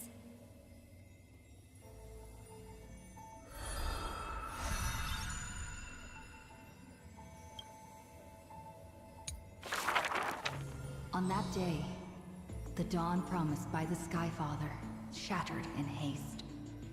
As the black tide surged, breaking through the walls with relentless grace. In a quaint yet exquisite courtyard, two bitter foes meet at journey's end. Their fates entwined in fate's regard. With no escape, no road behind, they trade a weary smile in kind. Together, they gaze at the heavens of fire. If I can ever see the faint light again and stay alive. Then, Outlander Nemesis, you I will forgive. Not long ago, as the romantic demigod closed her eyes, the girl bottled her tears in sorrow. and once more opened the dim-lit garden wide. Two figures step into the courtyard's gate. A general of Kremnos, her body torn, by vengeance bound, by fury swayed. A noble of the Holy City, once wrapped in gold, now haunted by a fate betrayed. A simple injury, or so the girl believed. Yet the two women met with scorn, their words like blades. Because their children fled in love's embrace, while bloodied pasts left scars in place. A feud unbroken by countless years. A chasm carved by blood and spears. This was a sickness beyond the girl's touch. Just do your duty as a healer, girl. Family feuds are like sunlight and storm clouds. They cannot mend. At last, the girl saw it clear. The courtyard's birth in days of yore was born to mend the rift of dusk and dawn. Then I will make every effort to have you cast aside your difference in this faint light. Before long, the general's wounds were healed, and the noble's worries gently repealed. Yet when their gazes met once more, the loathing within remained unswayed. The girl then spoke the tale of her skykin, of a grandmother's sacrifice, a father's flight from within, of ancestors who descended, leaving their feud behind. Their hands in hers, she held them tight, yet flames of hatred burned too bright. She did not waver or despair. She just smiled and gazed upon the sky. I will use my own fate to prove to you. The courtyard, once bright, lay steeped in night. Hanging blossoms and wind chimes, all swallowed by the black tide. The general raised her spear, for the noble's sake, while the noble whispered prayers for the general, gentle as a lake. If I can ever see the faint light again and stay alive. Then, Outlander Nemesis, you I will forgive. The death they awaited never came. Instead, a cascade of colors fell from the heavens. Simply there, protecting them both. The sky still burned, dark and low. Yet her words lingered, a gentle ember refusing to fade. I will use my own fate to prove to you. Day and night can be mended, and so can hatred be undone.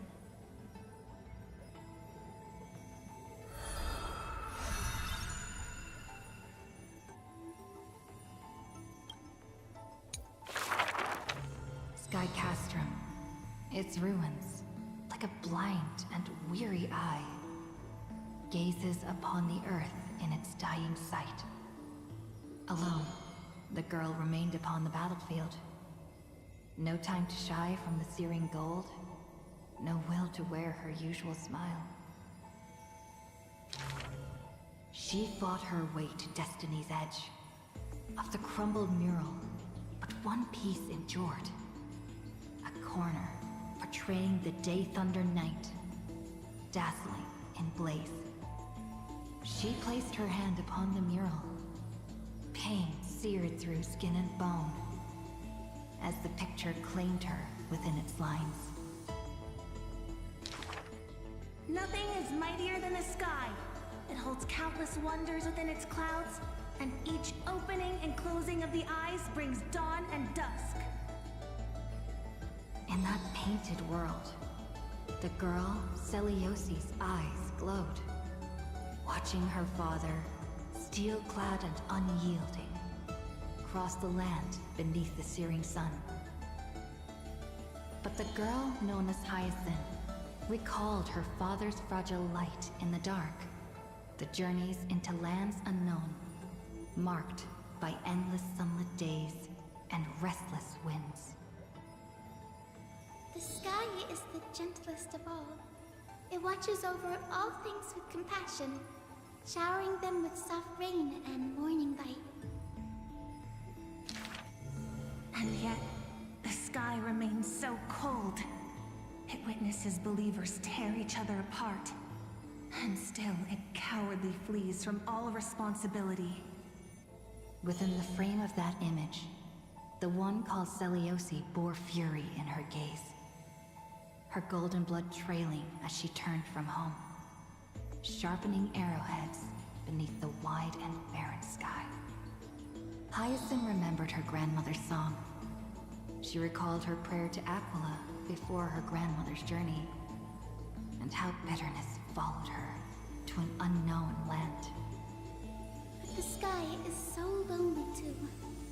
Forever distant from the world beneath, it watches every sorrow, unable to intervene. No. The sky must be merciless. It must scorch the wicked, temper the fragile, and pass divine judgment upon all human wickedness.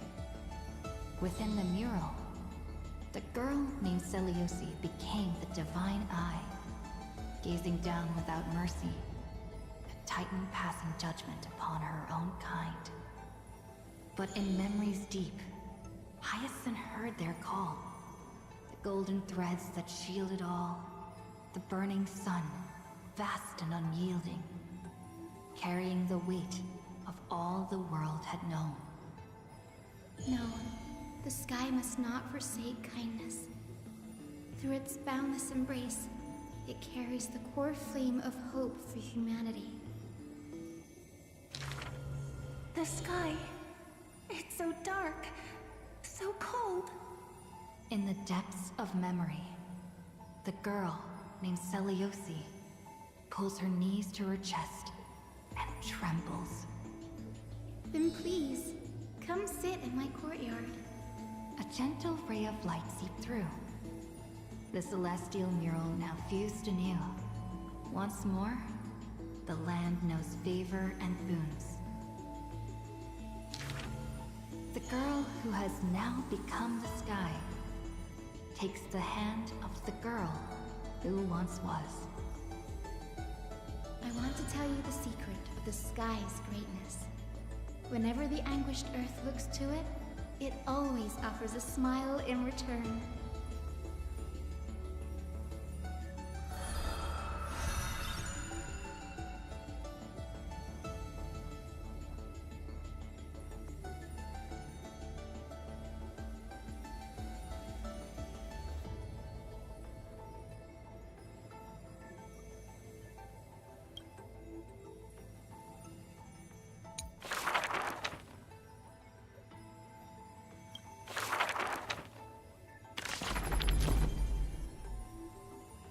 I didn't even have a file on her. Okay.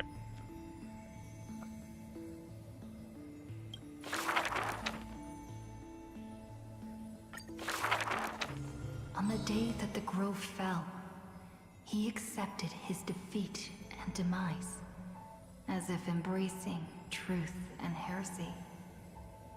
Believe in Titans, and you'll have a happy death. Deny the Titans, and you will have a fulfilling death. Yet, as the lightened soul bids farewell to its heavy shell, a Titan made an untimely call. Do not be startled, child of humanity. You have a final query in this world. You finally came. He does not seem shocked, and lets the core flame take over his shell. Be more punctual next time, if you will. Upon his first meeting with the Titan, the blasphemer is already on his best behavior. And towards the suggestion to reforge his body, he paid no mind. I I have so kindly offered you the best body. So why do you insist upon your mortal imperfection? The scholar replies in candor. Only by retaining the various flaws can my humanity be preserved in rigor. His form remains in the mortal realm, while his spirit walks the river of soul shores. Between life and death, he fatigues, dwelling in the child of humankind's thoughts and senses. The Titan cannot bear to remain a mere spectator. Why not ask me your questions, child of humanity? I am rich in wisdom, and shall speak with no ambiguity. As though an unspoken pact, the scholar asked the god about all things, feigning a humble quest for knowledge. Do you treat me just as a way to answer questions? A mere machine?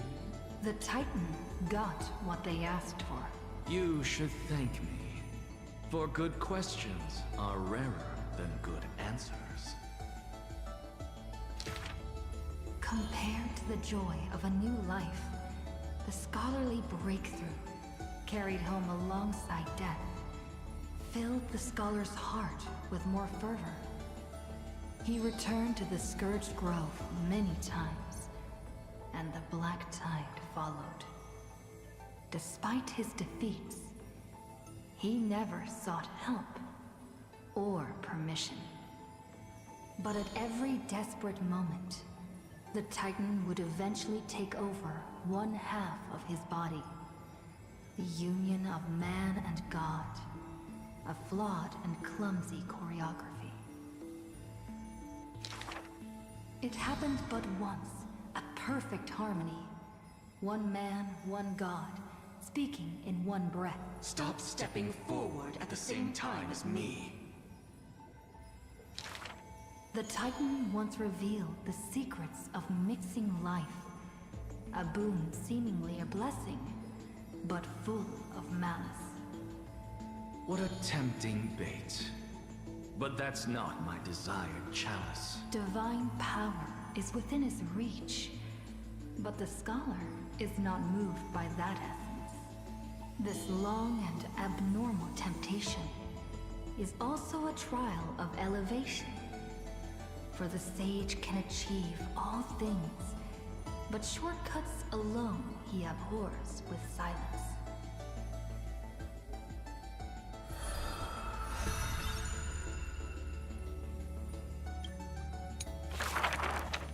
Teacher, in this tumultuous world, have you thought about your will? It was just a joke, but the scholar still at the grove answered with extreme caution. He has much to say about his posthumous affairs, exhausting all, fearing the smallest omission. Teacher, could it be that you fear death? The assistant asks in concern. It was a question needed, yet he gave no direct reply. Philosophy is the inquiry into death, and I have always considered myself a philosopher.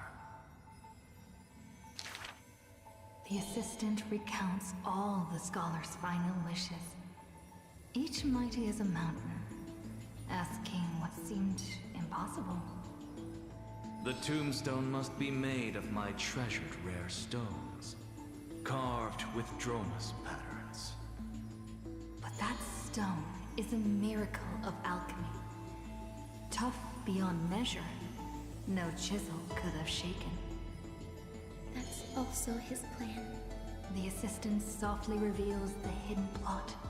He hopes that instead of shedding tears over his death, we will find it in us to smile, even in a moment of sorrow. It's rumored that in the depths of the grove, the scholar left a teaching ingenium, imitating himself to the utmost detail. Go back The living have not exhausted their thoughts. Go back. The dead have no desire to teach their works. The Ingenium's words are cold and detached, like the deceased man himself. But if you have no one to talk to, fine. You can sit and converse. Now, the grove is no longer bustling, and the scholar has returned to dust. Thus, few in this world now know how he was also troubled by solitude in life. Someone once suggested, perhaps your ambition should also find its place among your final wishes. Pointless notion. He dismissed in derision. Unveiling the countenance of the gods is a task for the living. Perhaps that is his haughty position. Such a melancholy topic, yet he insists on feigning a twist, avoiding it altogether. Perhaps these chapters should not be retained. Most are from the scholar's handwritten drafts, shown without his permission. Yet there seems to be a voice there in remonstration. It's just the past. What harm is there in revelation? Even in passing, his hubris still resounds in reverberation. The smaller a thing is, the more it shows its weight. The more foolish my name is, the more glory my achievements will be in comparison.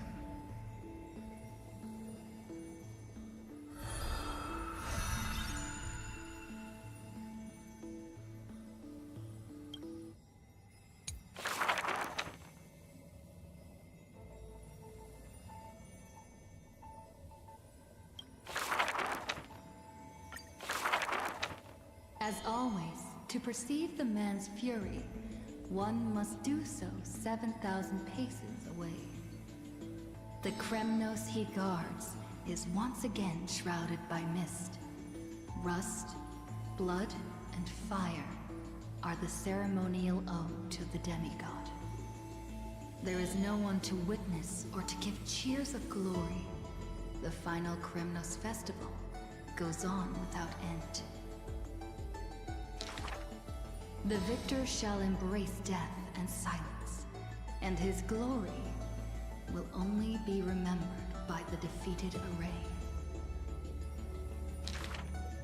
For that man, laws and seals no longer have meaning. War and battle never cease for a single minute, each passing day indistinguishable, morning and night entwined. The corpses pile up, filling ravines, forming mountains strong. He carved time with peak's edge and counted the fleeting years by fires of war. Sometimes the lion would climb to the hilltop to look down on the world and search for friends in longing. The distant heavens and earth stretched vast and boundless, but their endlessness felt ever more remote. Like Nikador, he cannot escape madness's clutches. Guarding the city alone and embroiled in war, the murmurs of the Black Tide constantly sound in his ears. Yet a flame soars up his chest every moment, casting a light upon the indomitable path behind him. Memories seal the echoes of the past as the man strides into battle, fists clenched fast. He is the wound this world must bear, the new king before whom old gods despair. As stated in Idonia's poems, humans are born with eyes closed to accustom to this world's light, and their sight fades in old age to reacquaint with night's anthems.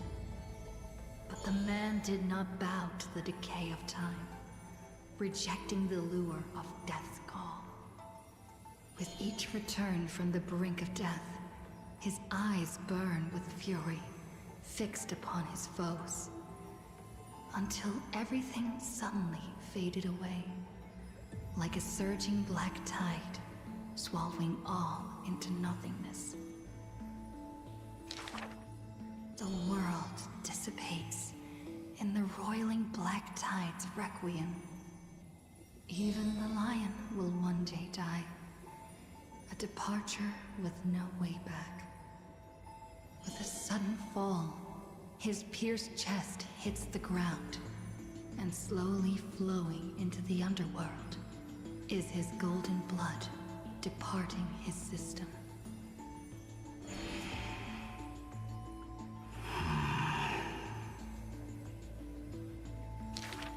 But that gaze, fierce as flame, never dimmed, not even in death.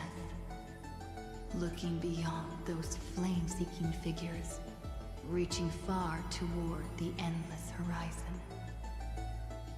In the morrow's sky, the stars will chant. The lone king of Kremnos is called Mighty. His journey was one of ceaseless, eternal warfare. And behind him, he left a world ablaze with glory.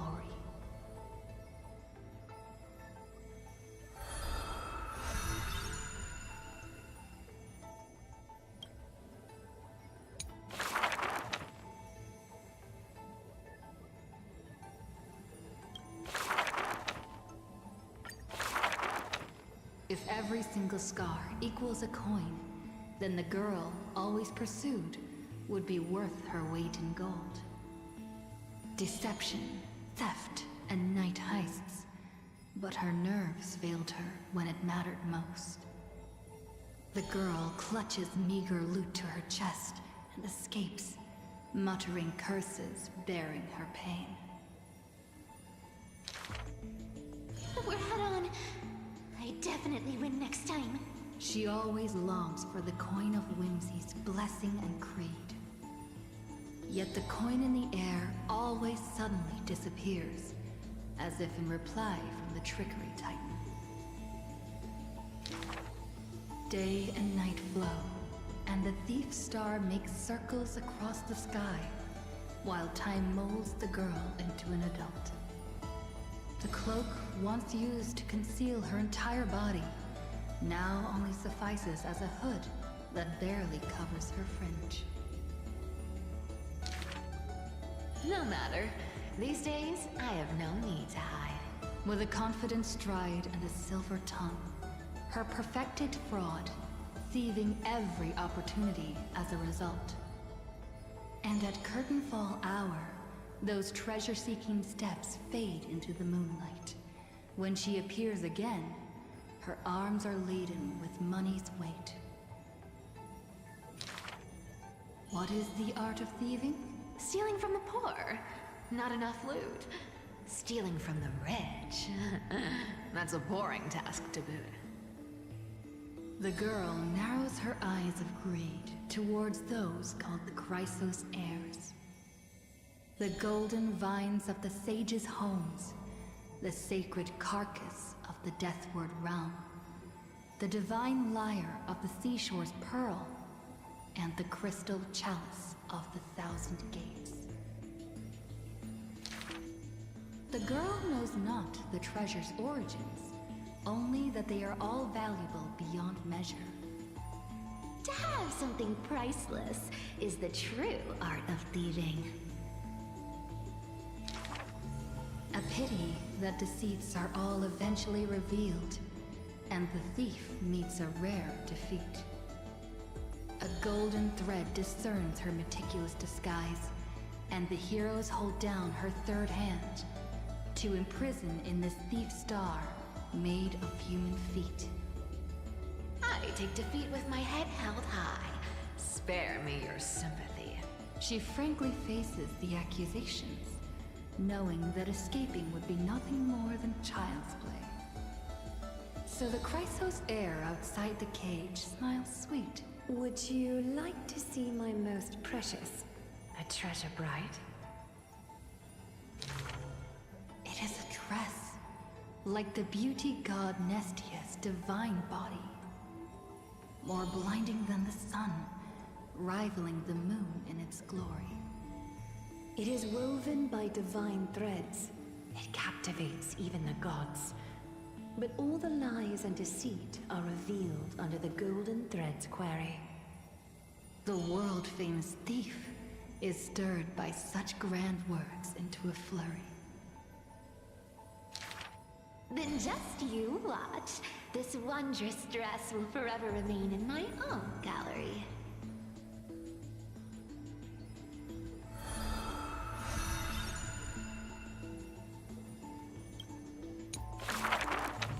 This is an age of ruin.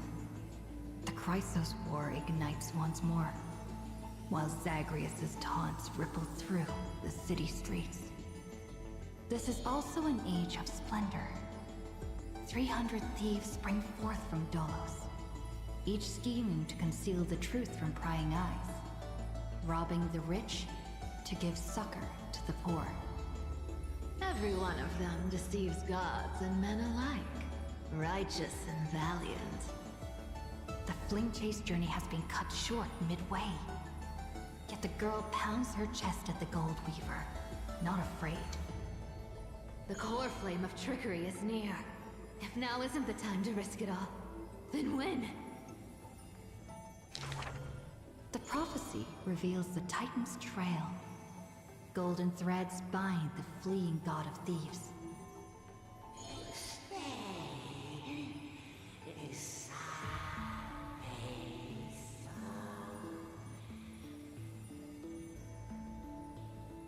The young girl flashed a grin and walked towards the god who was pretending to smile. I once vowed to the god of thieves that I would force trickery to reap what they have sown. The Titan whispered from the vortex, the god of trickery's earnest plea. They made a promise to the girl who entered the trial, that the whole world would be bathed in light. No more lies and deceit.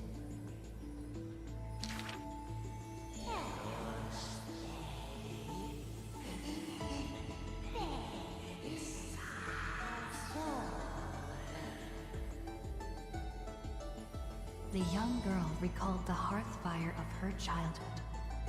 Cyphera, only honesty is well liked. She pursed her lips. That does sound like quite the ideal society. Of course I didn't accept. How boring would a world without deception be? The young girl demonstrated her newly acquired divine power, molding lies into reality. The defeated Titan is now not but a wandering soul. But somewhere far away, a purple spirit thief opened bleary eyes. They had forgotten their previous life as a Titan, and remembered only the girl's crafty message. Go! Collect treasure, you greedy little grape. Once you regain the memories of trickery from chests, then I will claim the reward for saving your life. In the days spent away from Akuma, the girl grew accustomed to traveling alone. In a certain city, she heard of a spirit thief. Rumors aplenty. I, Bartolos, Master Thief, shall take all you've labored to gain. So saying, the spirit thief steals the girl's coin pouch and fled without a trace. But a gust of wind brushed past, and the girl had already caught them. Running for it? Your life was saved by my trickery, you know. The old god and the new finally reunite. The two rivals who, from that moment on, became thieves and companions both. It's just that the Spirit Thief's companion was always scaring them. Hey, the fish in the River of Souls are starving, you know.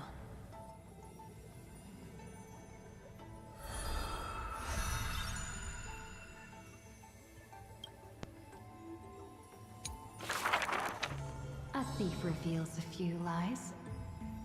The first lie is called... Fellow thieves, come on and deceive gods with me. The world has already forgotten that feast. Lies unnumbered that drowned the Day of Souls. Schemes uncounted, burning for a night of revelry. 300 thieves shackled in imprisonment, in exchange for a Titan's resigned confinement. To have managed to trick the Grand Master of all tricks. I can die happy now. This was Dolos' great achievement. The deception of the gods, where even Zagreus was fooled. The second lie is called... The god of trickery is now not but a wandering soul. Why did she spare the Titan's life? The young girl knew not, even after asking herself. Was it greed for the treasure they promised? Or had she vaguely perceived their lonely fate? It's because you're every bit as despicable as I am. It's such a relief not having to deal with the noble. The girl dismissed and made light of herself, only forgetting trickery was once a god that supported the world. The third lie is called... Oh, eternal day! Endlessly illuminate the holy city. At Dawncloud, the chaplain's secrets foretold the coming of that endless night. But if my lies are more... sophisticated... Can the dawn last forever? No end in sight?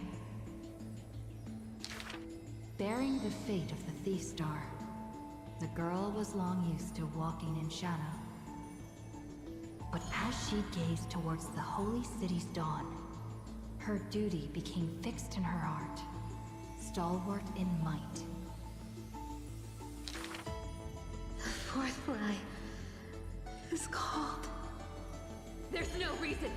I just don't want to see you again! The girl tried to mask her nonchalance, but could never fool the Golden Thread's questions. But it is the false-hearted malice that most powerfully forces belief. A true flame chase hero willingly faded from attention, while the wayfaring traveler grasped tight onto fleeting light. She used divine power to forge a mask and conceal the last of her true heart. The fifth lie is called... No. There are... no more... lies... left. The whimsical coin fell to the ground, telling the tale of fate fulfilled. Travels unwitnessed, roses unknown. To whom may these now be told? Lies are always but lies. But you can make them more beautiful than the truth. Under the somber sky, golden blood soaked the thief's cloak. Like a golden thread tailored just for her, an exquisite robe that she never stole.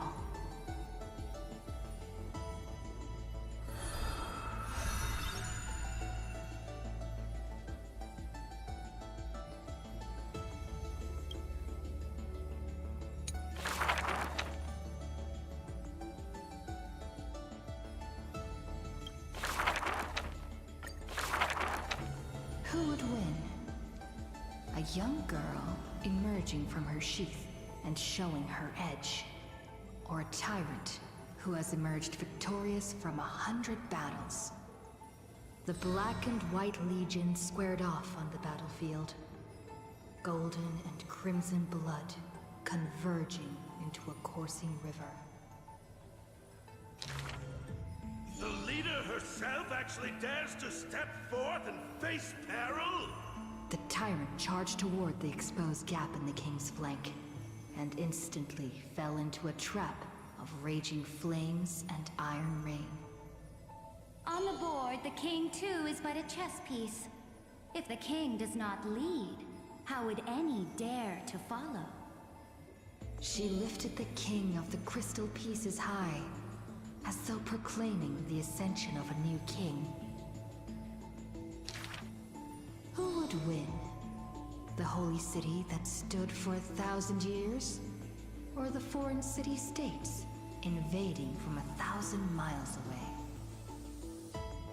Hollow hatred ignited the flames of war.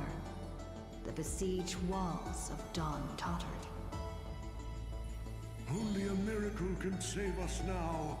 The cowardly elders barred themselves behind closed doors, while the trembling citizenry knelt and prayed.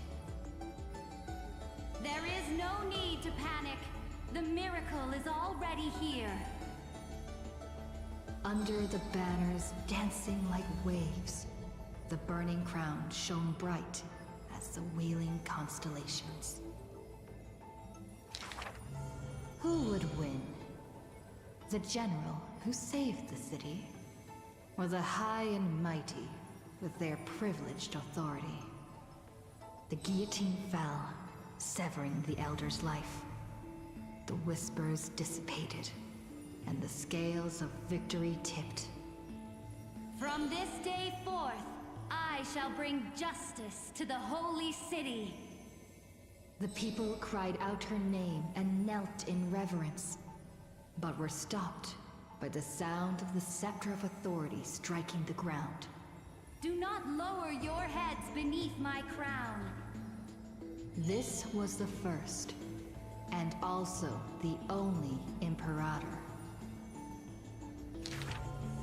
Who would win?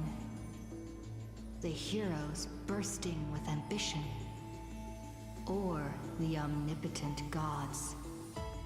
The Imperator issued the decree! The start of the flame chase journey is at hand! Perhaps drawn by the grand design to welcome the Era Nova, or perhaps convinced by that king's great renown.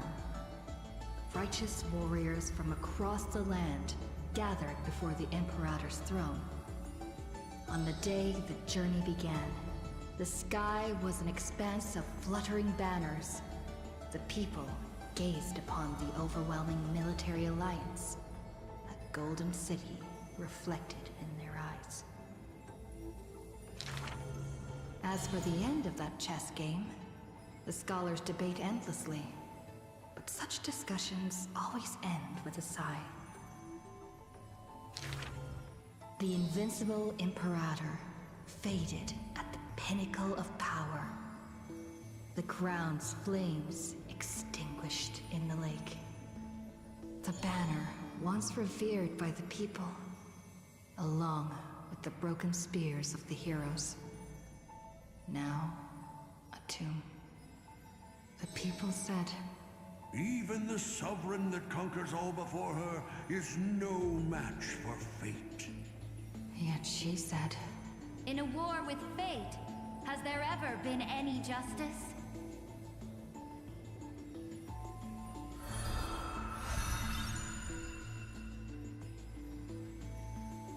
And we'll probably get to see more of her in the next patch, maybe. She's not done here yet.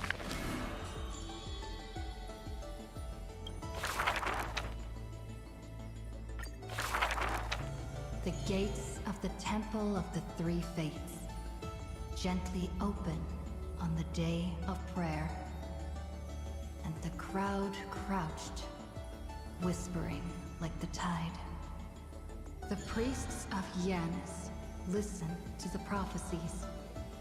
The unwavering axis of the scales of Talenton maintains balance, and only Orynyx remains silent. Mother, teach me how to answer prayers. The Titan tasked with time is as perplexed as a child. Don't be scared. Please don't be afraid. A familiar voice rings out. Listen carefully. The future they want is in the past. Like the first light of the morning star. Really? In the past? The child sank into a peaceful slumber of recollection, whispering revelations in their sleep. Until the masses crying out amidst the flames of war were swept away by the sounds of sharp swords locking. The fires of ambition incinerating the law. Mother, usurper, assassinate the divine body. Memories are tightly entangled by nightmares, with nowhere to run. Don't be scared. Please don't be afraid. An unfamiliar voice rings out. Go to sleep. The ending they want is yet to be born. Like the warm glow of the setting sun. Really? Not here yet? The child continues to sleep, waiting for the next waking dream. And when they opened their eyes, 2 of the 3 fates who once received offerings had already faded from the pages of history. Mother, I'm already all alone. The child let out a helpless cry. Don't be scared. Please don't be afraid. A familiar voice rings out in the mirror. Just wait. The stars that illuminate the night will visit in the end. Like gentle moonlight. The gates of the Temple of the 3 Fates now close tight. People no longer pray to a Titan who cannot touch the world. Within the inescapable dreamscape, the flower stems nourished by the black tide serve as a swaddling embrace, drowning the young child's soul. Mother, help me leave this place. But this time, they didn't receive a response. Only long years of yearning and pain. Like the silence of the Evernight. Days and nights passed. The years turned. Dust covers the glory of the past. The priests have forgotten this Titan. Waiting. Hate waiting. They watched over the slumbering sprite, gazing at the dull mirror. But a fleeting mirage flickers in the mirror. The shining stars and the lights of the home. And a strange yet familiar voice. Wake up! Our familiar old friends have already arrived. Like the newborn dawn.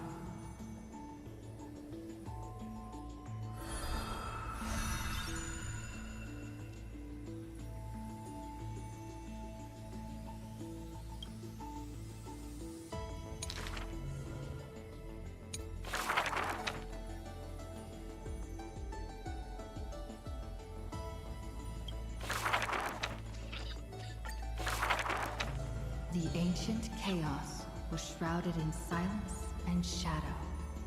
The giant dragon's offspring was born from the earth.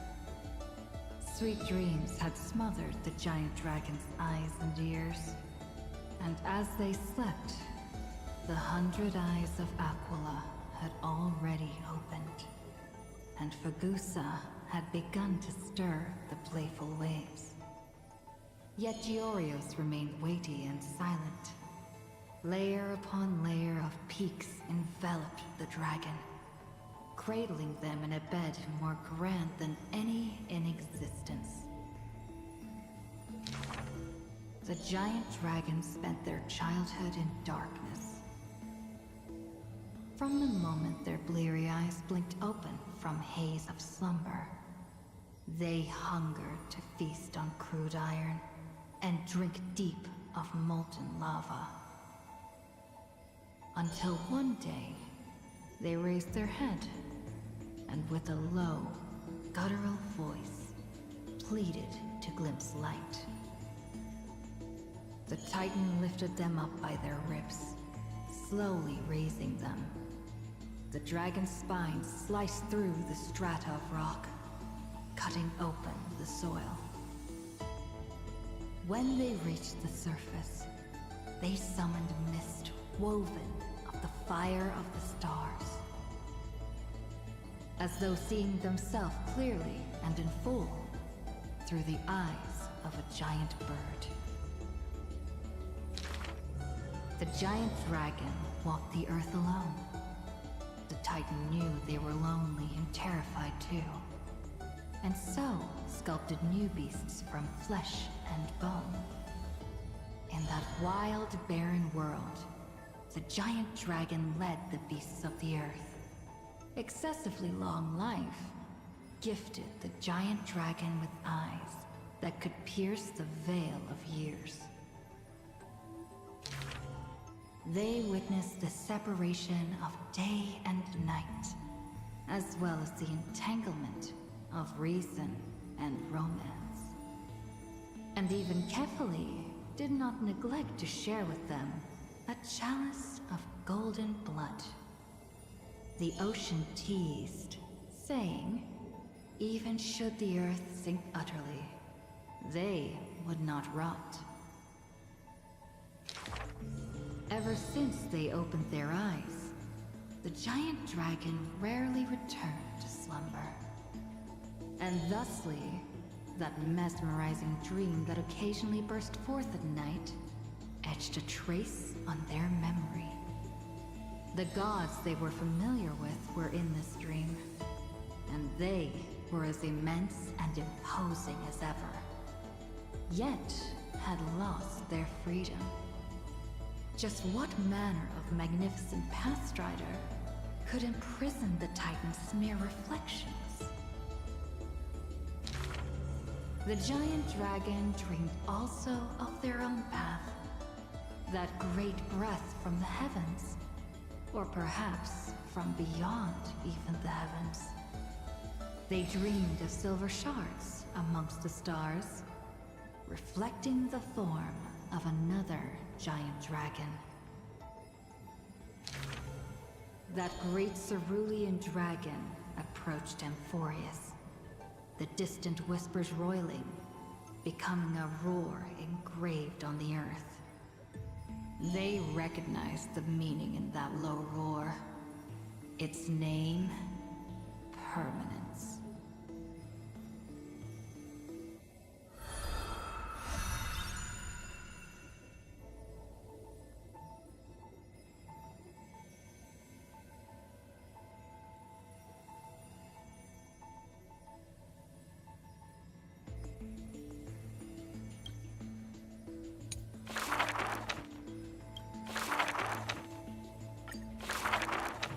The black tide that blotted out the sky surrounded the city walls. The soldiers manning the walls battered from battle. Melodious chords of music were suddenly heard. A single swordmaster had overcome the waves of enemies. The song flowed from betwixt the blades, breaking through formations as a dorsal fin cleaving the waves. When the last wicked beast finally fell, shattered into pieces amidst the sword's dance, the The Frostblade bore no trace of blood. The legions of heroes under my command are as vast as the sea, yet lack a formidable sword banner. The commander extended a hand, inviting the musician to join. Should a fish separated from its school glimpse a faint glow, it will swim toward the light. The Swordmaster clasped the commander's hand, as though gently grasping the hilt of a keen blade. When the spray of her waves extinguished the fires of war from the holy city, a golden name was engraved upon the stone pillars. The former commander burned the crown to become king. High Sealands, brave in battle, triumphant in command. I grant you the title Dux Gladiorum.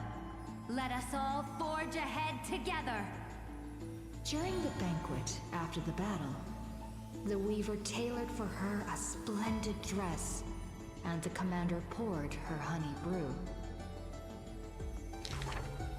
Her golden-blooded comrades gathered about her, chanting her new name, urging her to play that splendid music. The candlelight danced and mingled with flowing drink, swords and song ringing out in unison. Yet none knew that was once a lonely melody from the deep sea. The music of revelry continued for a long time, until the whispers of conspiracies were buried in the songs, until the roars of lethal struggle shattered the music. Legend holds that they who bear the weight of a pillar shall one day return to where it stands. Those who tug at the earth shall end amongst the mountains. Those who sow dawn and dusk shall remain eternal in the sky. And she would once again return to the pitch-black sea. And she would once again sing her music alone.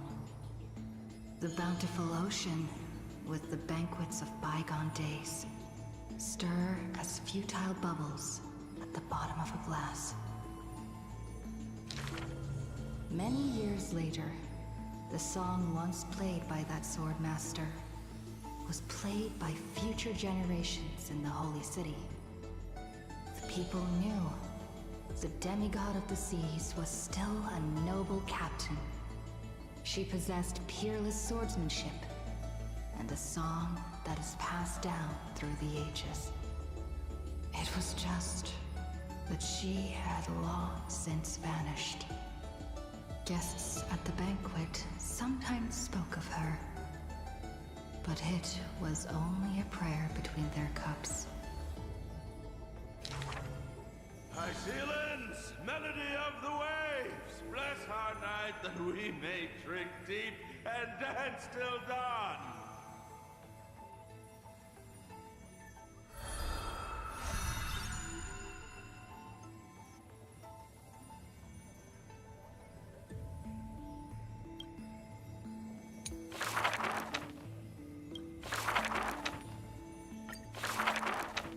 The two girls frolicked in the wheat fields, fleet as doe deer, making ripples in the shallow puddles and pools clear. As dusk approaches, the exhausted girls collapse over the wheat heaps, talking about their longings and dreams of literature, love, and a journey through a world dear. Oh, Sky, slow your closing gaze. How I want to keep this moment in my hands forevermore. On that day, the breeze was warm and gentle. At that time, death was soft and fair.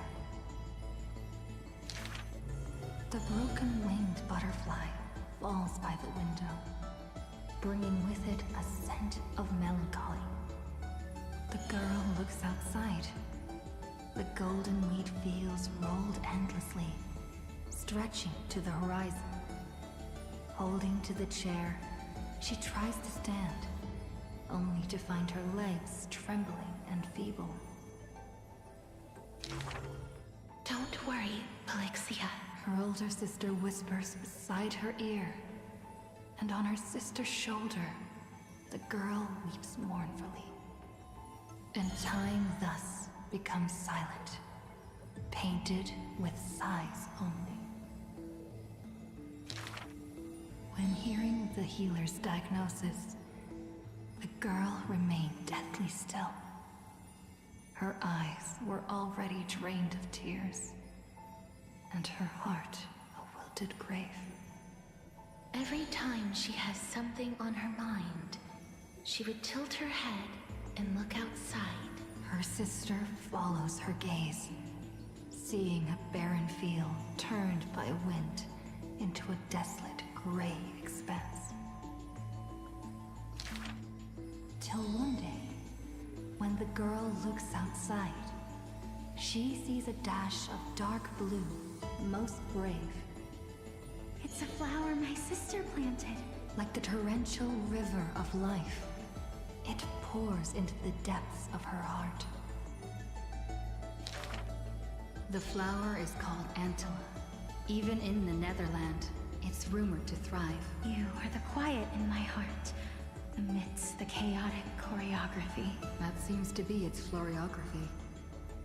When the days are warm, the sister would take the girl on long journeys, through the flower fields, gazing upon rivers, napping amongst the grove. A discussion hearty.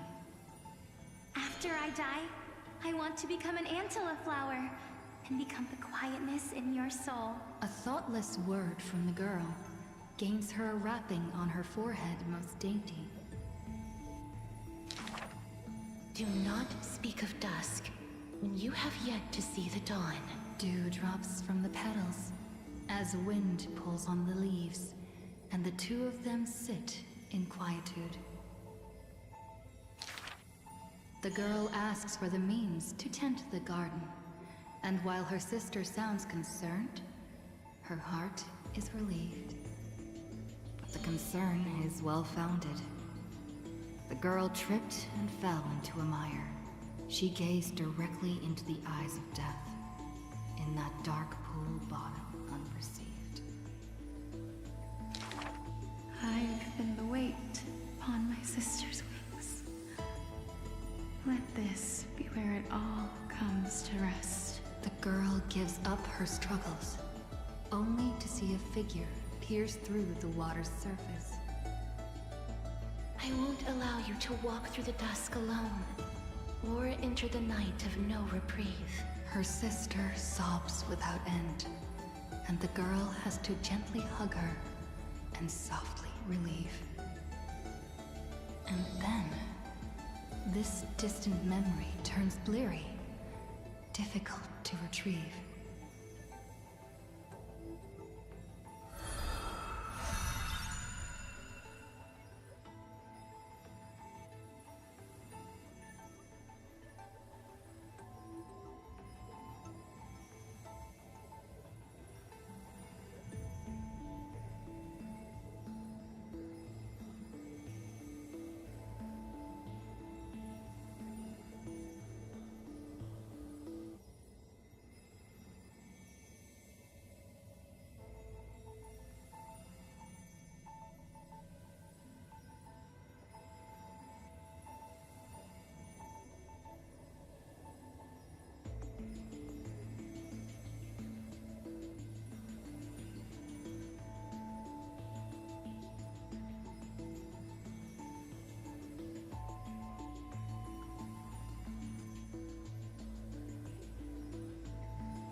The river of souls flows to the other side, wrapped in the land's night.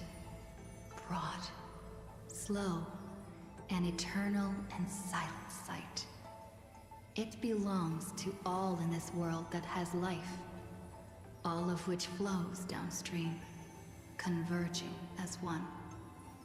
The master of the Netherrealm, Thanatos, enshrouds themselves and the souls within the moon cocoon. The dragon, born from the cocoon, carries the girl, soaring upstream the river of souls, defying its eternal flow. Their connection flows tighter than blood, and the key that opens the Netherworld's gates is the sisters' selfish plight. Back then, the boreal winds cut through to the bone. Back then, death was a bitter and stabbing fright.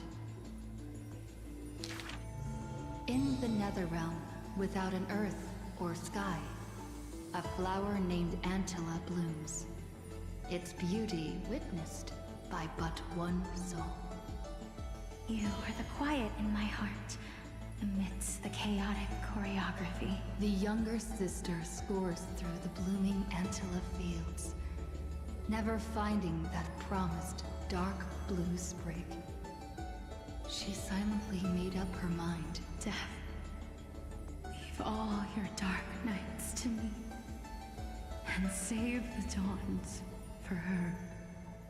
The younger sister gazes at the moon cocoon high above, and plans a trip to the mortal realm, a distant flurry. A bard once sung to musical notes. Do not turn back. Oh, do not turn back. The long hand of shadow will retain the dead behind their gates. The giant dragon born from the moon cocoon willingly offered itself as the enduring barge of the River of Souls. No need to turn back. Oh, no need to turn back. That price had long been paid for you by someone else. The dragon lowers its long neck and places the girl on its back. In slumber, she will unknowingly greet the dawn of her rebirth. The dragon flaps its wings in the chilly gloom of the floating dead upstream, ferrying from purity into grime, going from silence into roaring boom. The souls of countless poets flounder past, their distant rhymes endless like foams. Do not turn back, for to look toward the land of mortals is in itself turning back. In this pale dawn, the sun's first rays light the night ablaze. So the dragon crosses the sea of souls onto the shores of life and strands itself in the gleam. We know not where these stories arise. They are scattered across the shallows with the waves. The confession the girl made before her departure still echoes in the tide's heaves. If there is anything for me to leave behind, may it find a soul to remember. This is the ode of my life, and I've already penned my last stroke.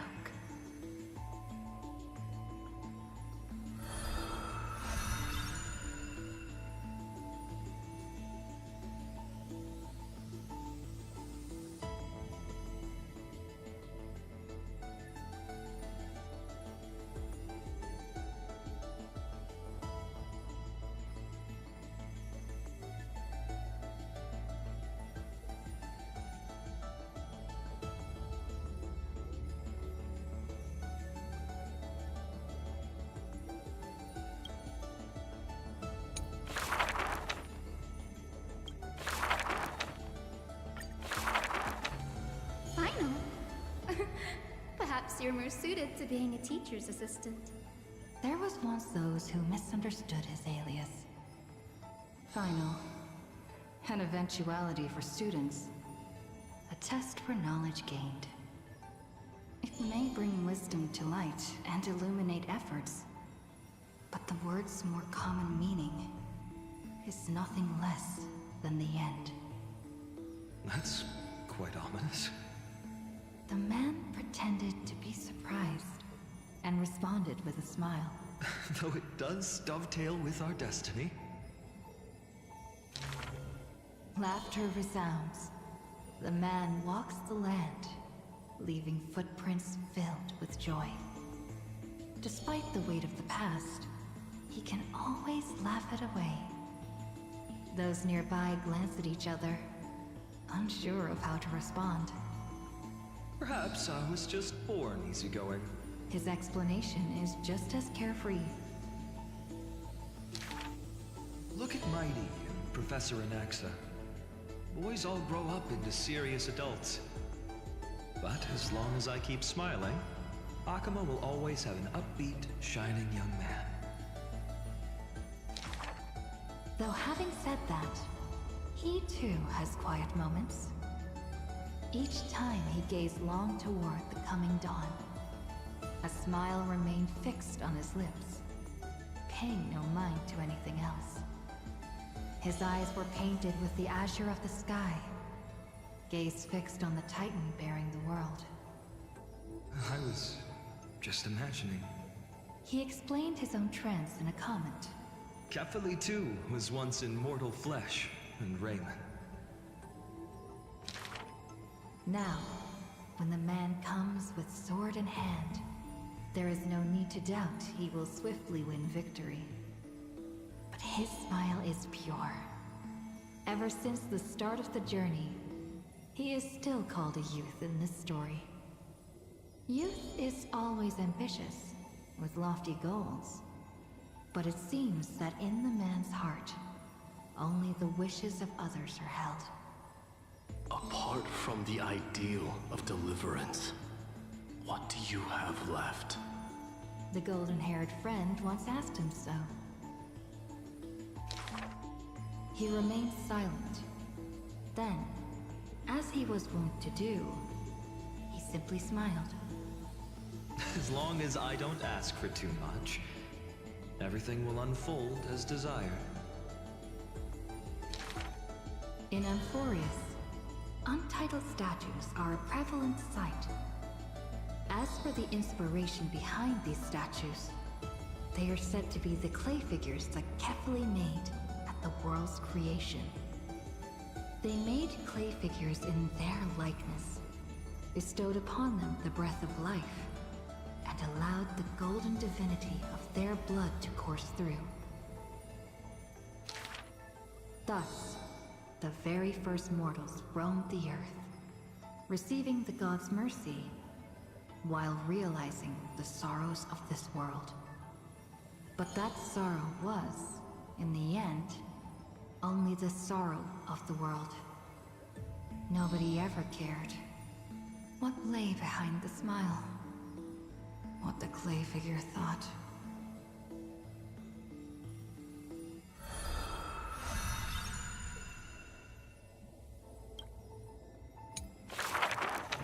The people likened him to the blazing sun, bringing to Amphorius a glorious dawn.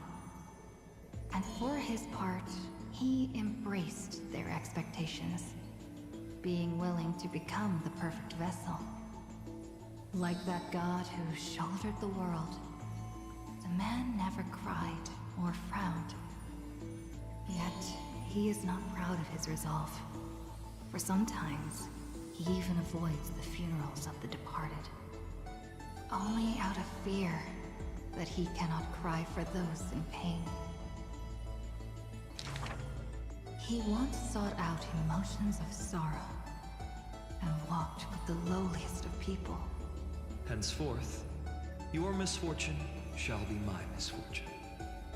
Responsibly and diligently, he protected all for the people, living in dilapidated cottages, sitting on aged stools, subsisting on nuts and fruit, beset by hunger and cold.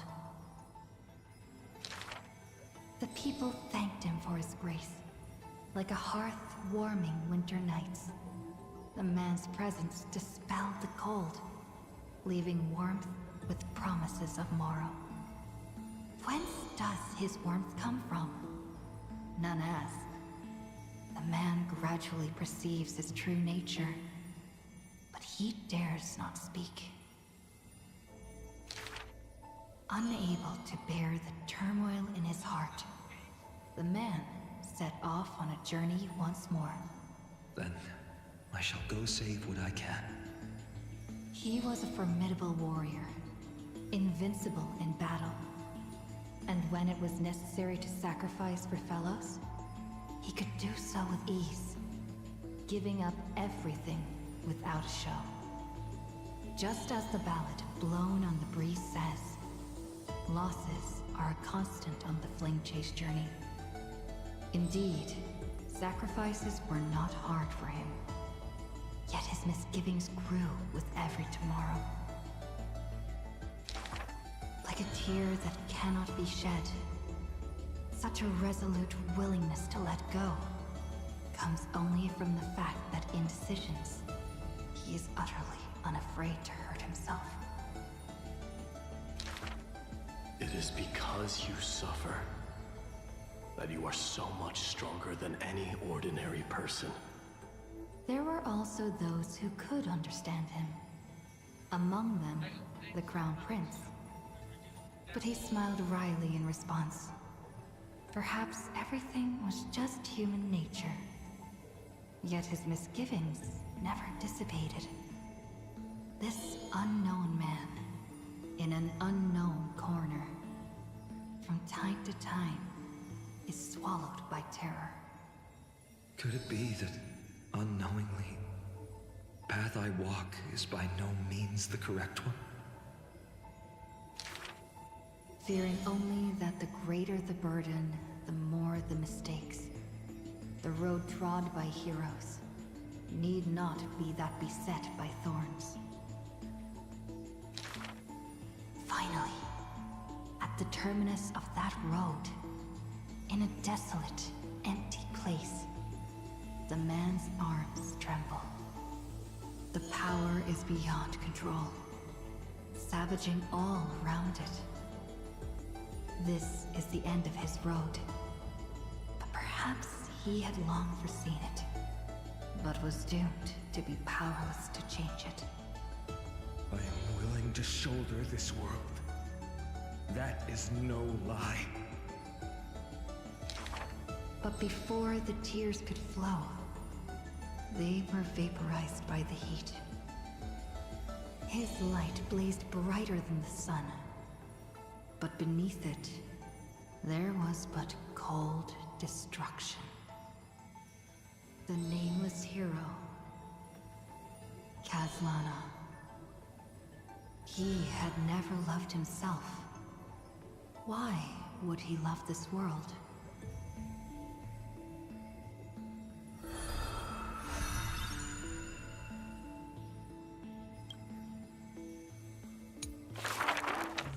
A gust of wind will one day sweep past, wiping away all the man's tracks.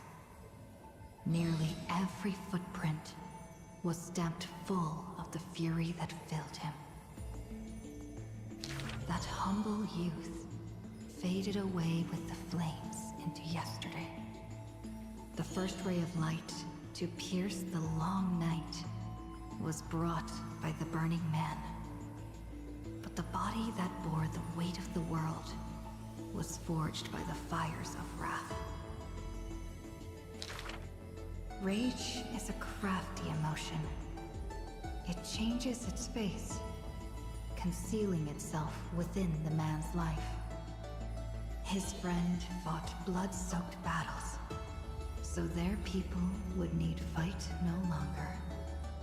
But every victory in battle he gained left him neither satisfied nor proud, only with the indifference of emptiness. You must be careful. Duty does not drive you to wield your blade, but hate. His teacher kindly reminded him thus. And behind that hatred, you seem to desire the destruction of the self. But what about his joy? Was that too merely a phony disguise? He who once laughed amidst the crowd, day after day, as though it were second nature. No. Even though he knew not the meaning of love, that happy past was not a lie someone wove. But now, even those memories have melted into fury. His hatred is such that he cannot hold on to what he cherishes, though all is precious to him.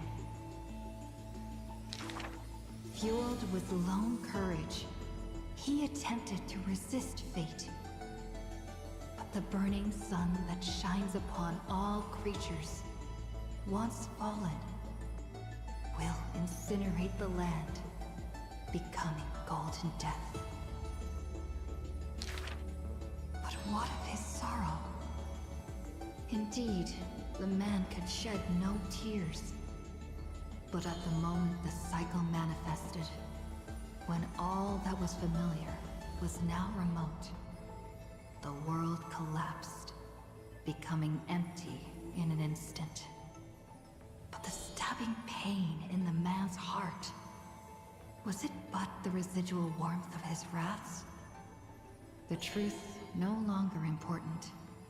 The man simply took another step forward. He wasn't willing to believe it, but was willing to acknowledge it. There is no need to question your heart. No need to crave victory. If I am born to be a vessel of sin, then I shall roar at evil, and together with it burn.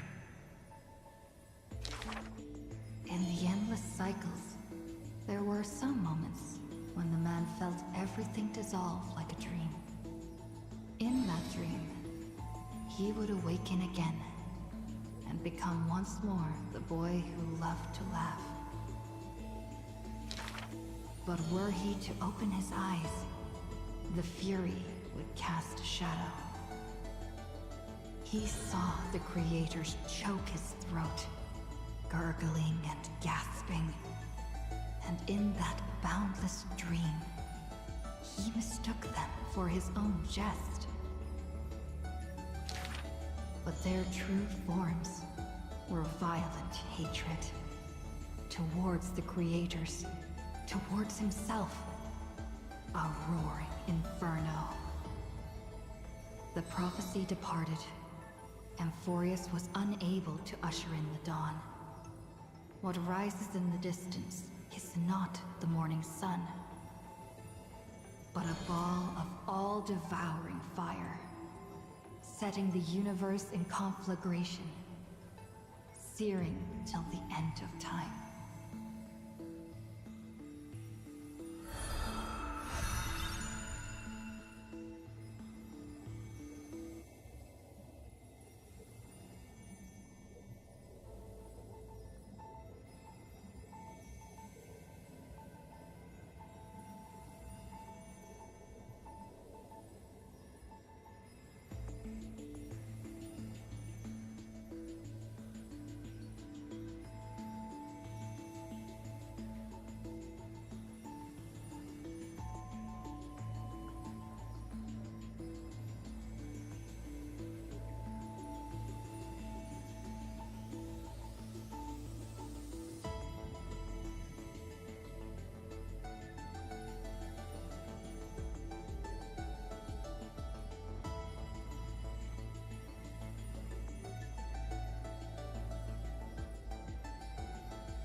dinner prep work is now being worked on, so take this as an intermission.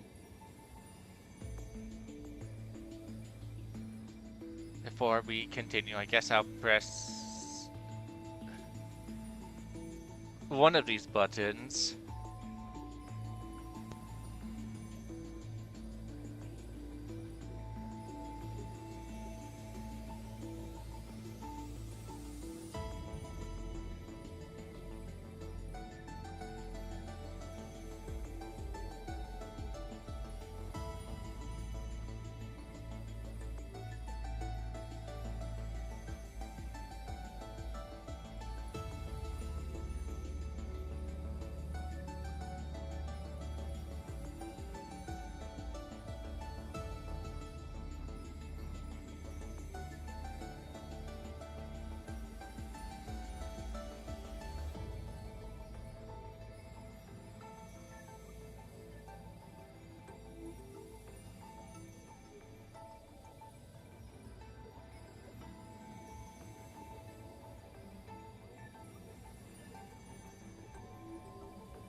I wonder what happens once all reach the center.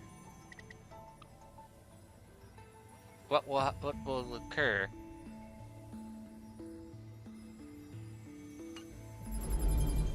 In in Honkai Impact, Elysia in her in her ah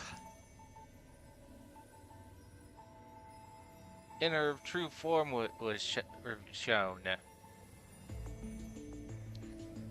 Okay, I guess we hit this then. Wake up! Wake up! Buddy! Wake up! You're finally awake. That's a relief. We were so close to being swept away by the reverse flow of time. It's lucky we found a safe place. Now, I'm going to send you back to the very start of time. But before we part, there's something I need to tell you. You're a person? Something very, very important. That's right! At this very moment, my memories are finally whole. After watching so many fragments, my past is finally coming into focus, little by little. You're smart. You must have a clue now. Or maybe... You knew the answer long ago, didn't you? Not surprised at all, huh? That's because I'm simple at heart. No matter what form I take, I've always been true to myself. But I'm glad that I remembered in the end. This way, I'll have no regrets.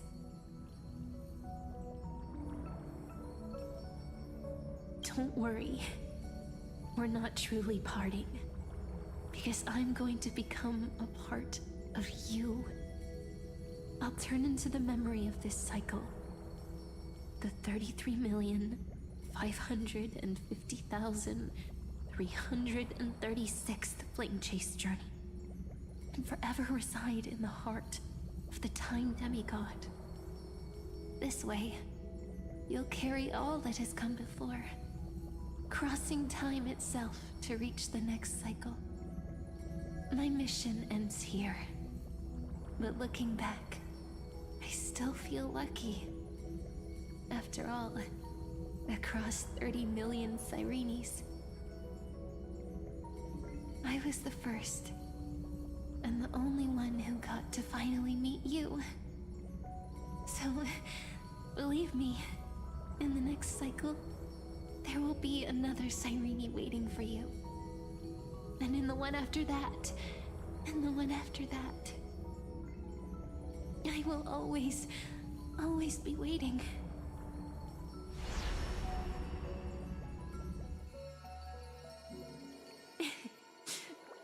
Saying all that, I can finally fade away in peace and become a part of you. I got a question. How did she wind up turning into a, I guess, fairy? Without even realizing it, we'd already taken a wonderful journey together, all the way to the world's end. Now take my hand, say a brief farewell, and step forward into tomorrow. Go, find the future Sirene, and set out on another journey with her. Promise me you won't keep me waiting too long, okay? No need to say it out loud. Promise me you won't keep me waiting too long, okay? No. This is enough for me. My dear friend, may your trailblazing journey always be accompanied by a cool breeze and rippling waves.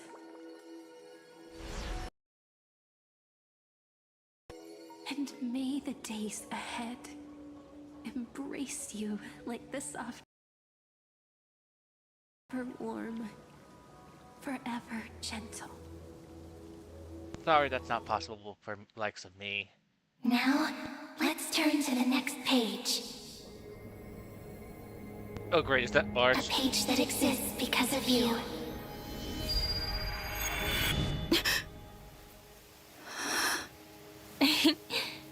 Is this a meeting ordained by fate? Or a long overdue reunion?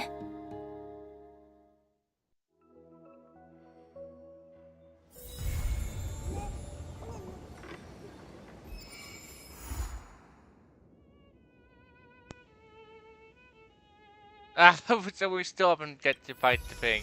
We're just ending right here. Come on! We don't get a boss fight? Ah, darn it, sound has gone messed up.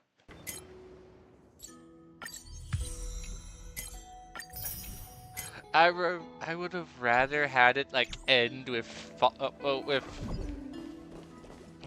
Finon's transformation. I would rather just say, okay, that's it. It's gonna be over at this that scene, or after that Devil May Cry like scene. Just give up on it right there.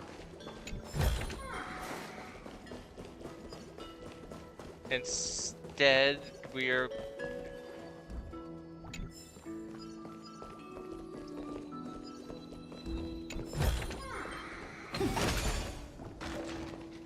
instead we get this. Okay, before I go off to see the fairies, if I can.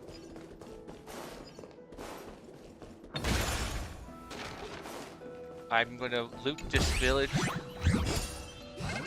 Wait!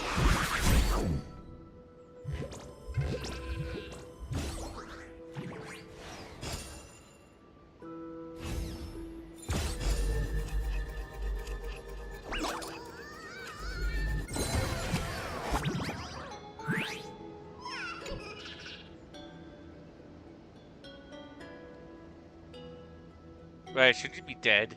Or you should not be in, we should have even met?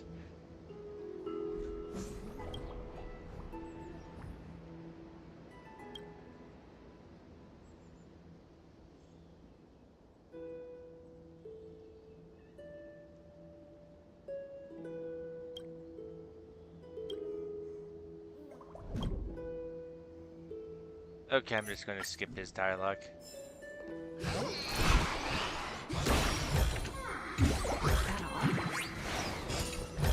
Maybe I shouldn't have skipped it. Oh well. That was my decision. I'm just gonna go around looking for some chests. It's your fault. It's my fault if I skip stuff, but I don't care. As it's not plot relevant.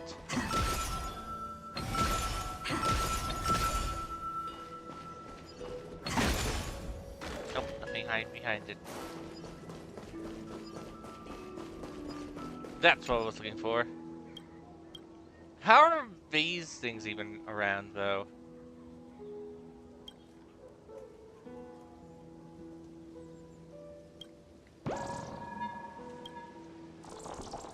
Since if this is before that means the Gold Weaver even weaved anything, there shouldn't be any of these things yet.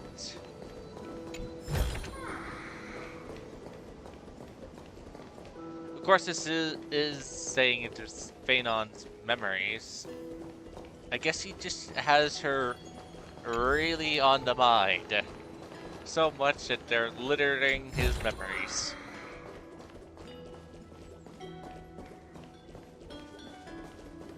Man, I still thought we are gonna have an epic battle.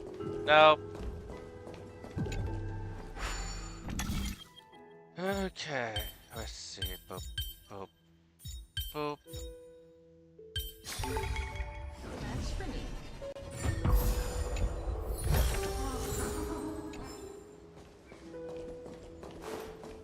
And I don't want that. I want the scroll. Skip. Scroll. Oh look, we found his dad.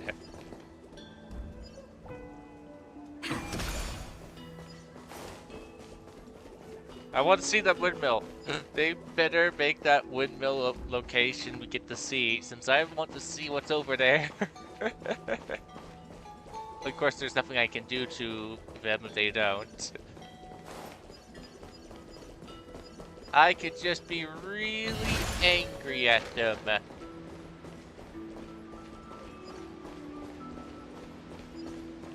This thing is really out of place here. Come on. Is that all? Yes.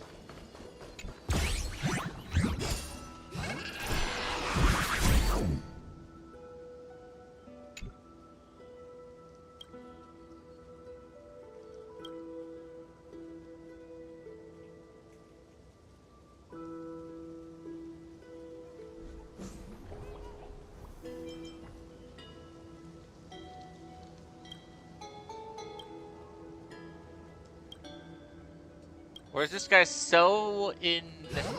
I guess... Yeah, I forgot that. This guy is so intertwined with the guy's mind. I guess he's just part of this guy's mind. But that wouldn't explain how he remembers us. Whatever is over there.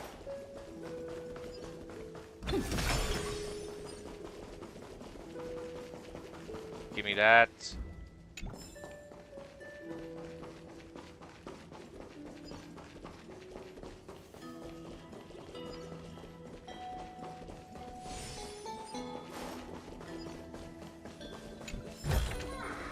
Is that all? And as they put down the evidence of, oh look, a new area will be added. I can't really say it's much of an area. I would have to say. It's pretty, boring. Wait, how? Oh yeah, I see. We have to make it end on this. Oh, okay, I messed up.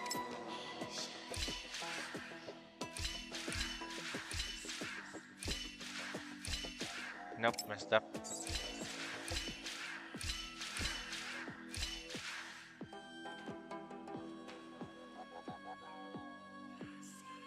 My last turn, I need to fall down there.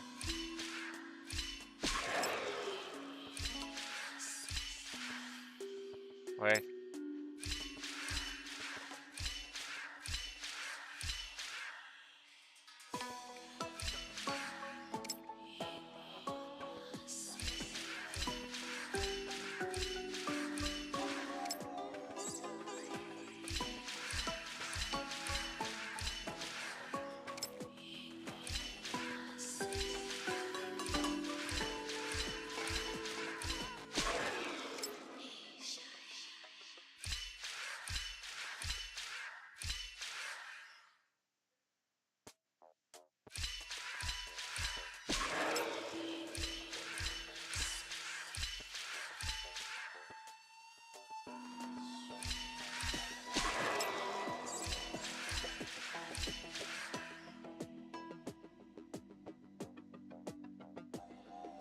Wait.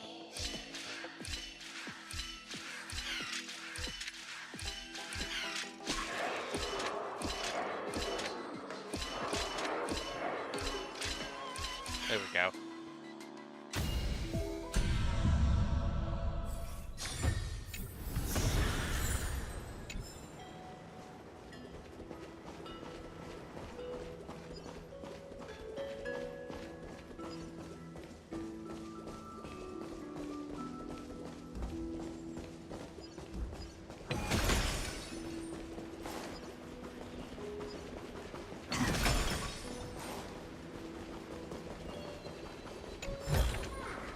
Looks good.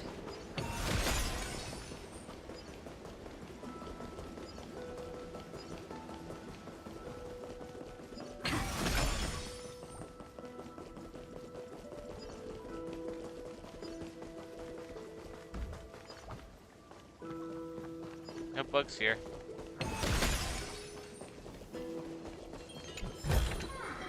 Is that all?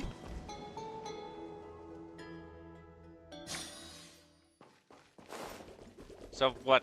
So what's the story behind these guys? They are just forgotten. Since based on what they said, they're basically forgotten. So they're forgotten information. They're always the same.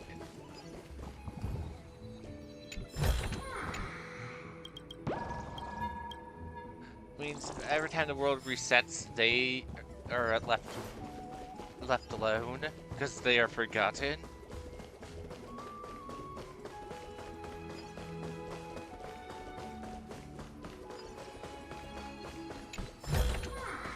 Looks good.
So will we have to wait 2 expand patches?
So that's how it works.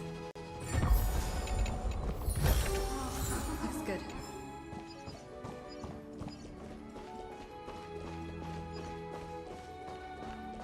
Well, I guess that's gonna be it for now. Next time, we'll be doing the Fate collab. I guess I'll move.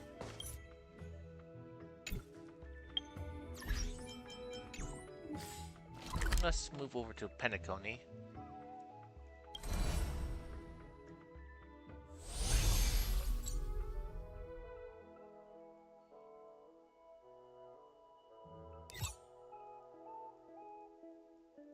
And I'll just... So it can already be in the world. Actually, it's still early.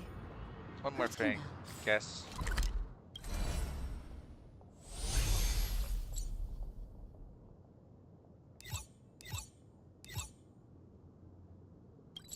Wait, there's a quest here? It's still early. Where to now?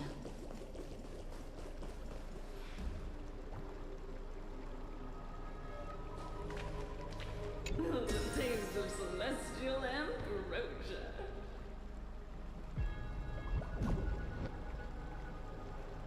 Well, it's not see-through. Okay, I have to be right back.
still early. Where to now?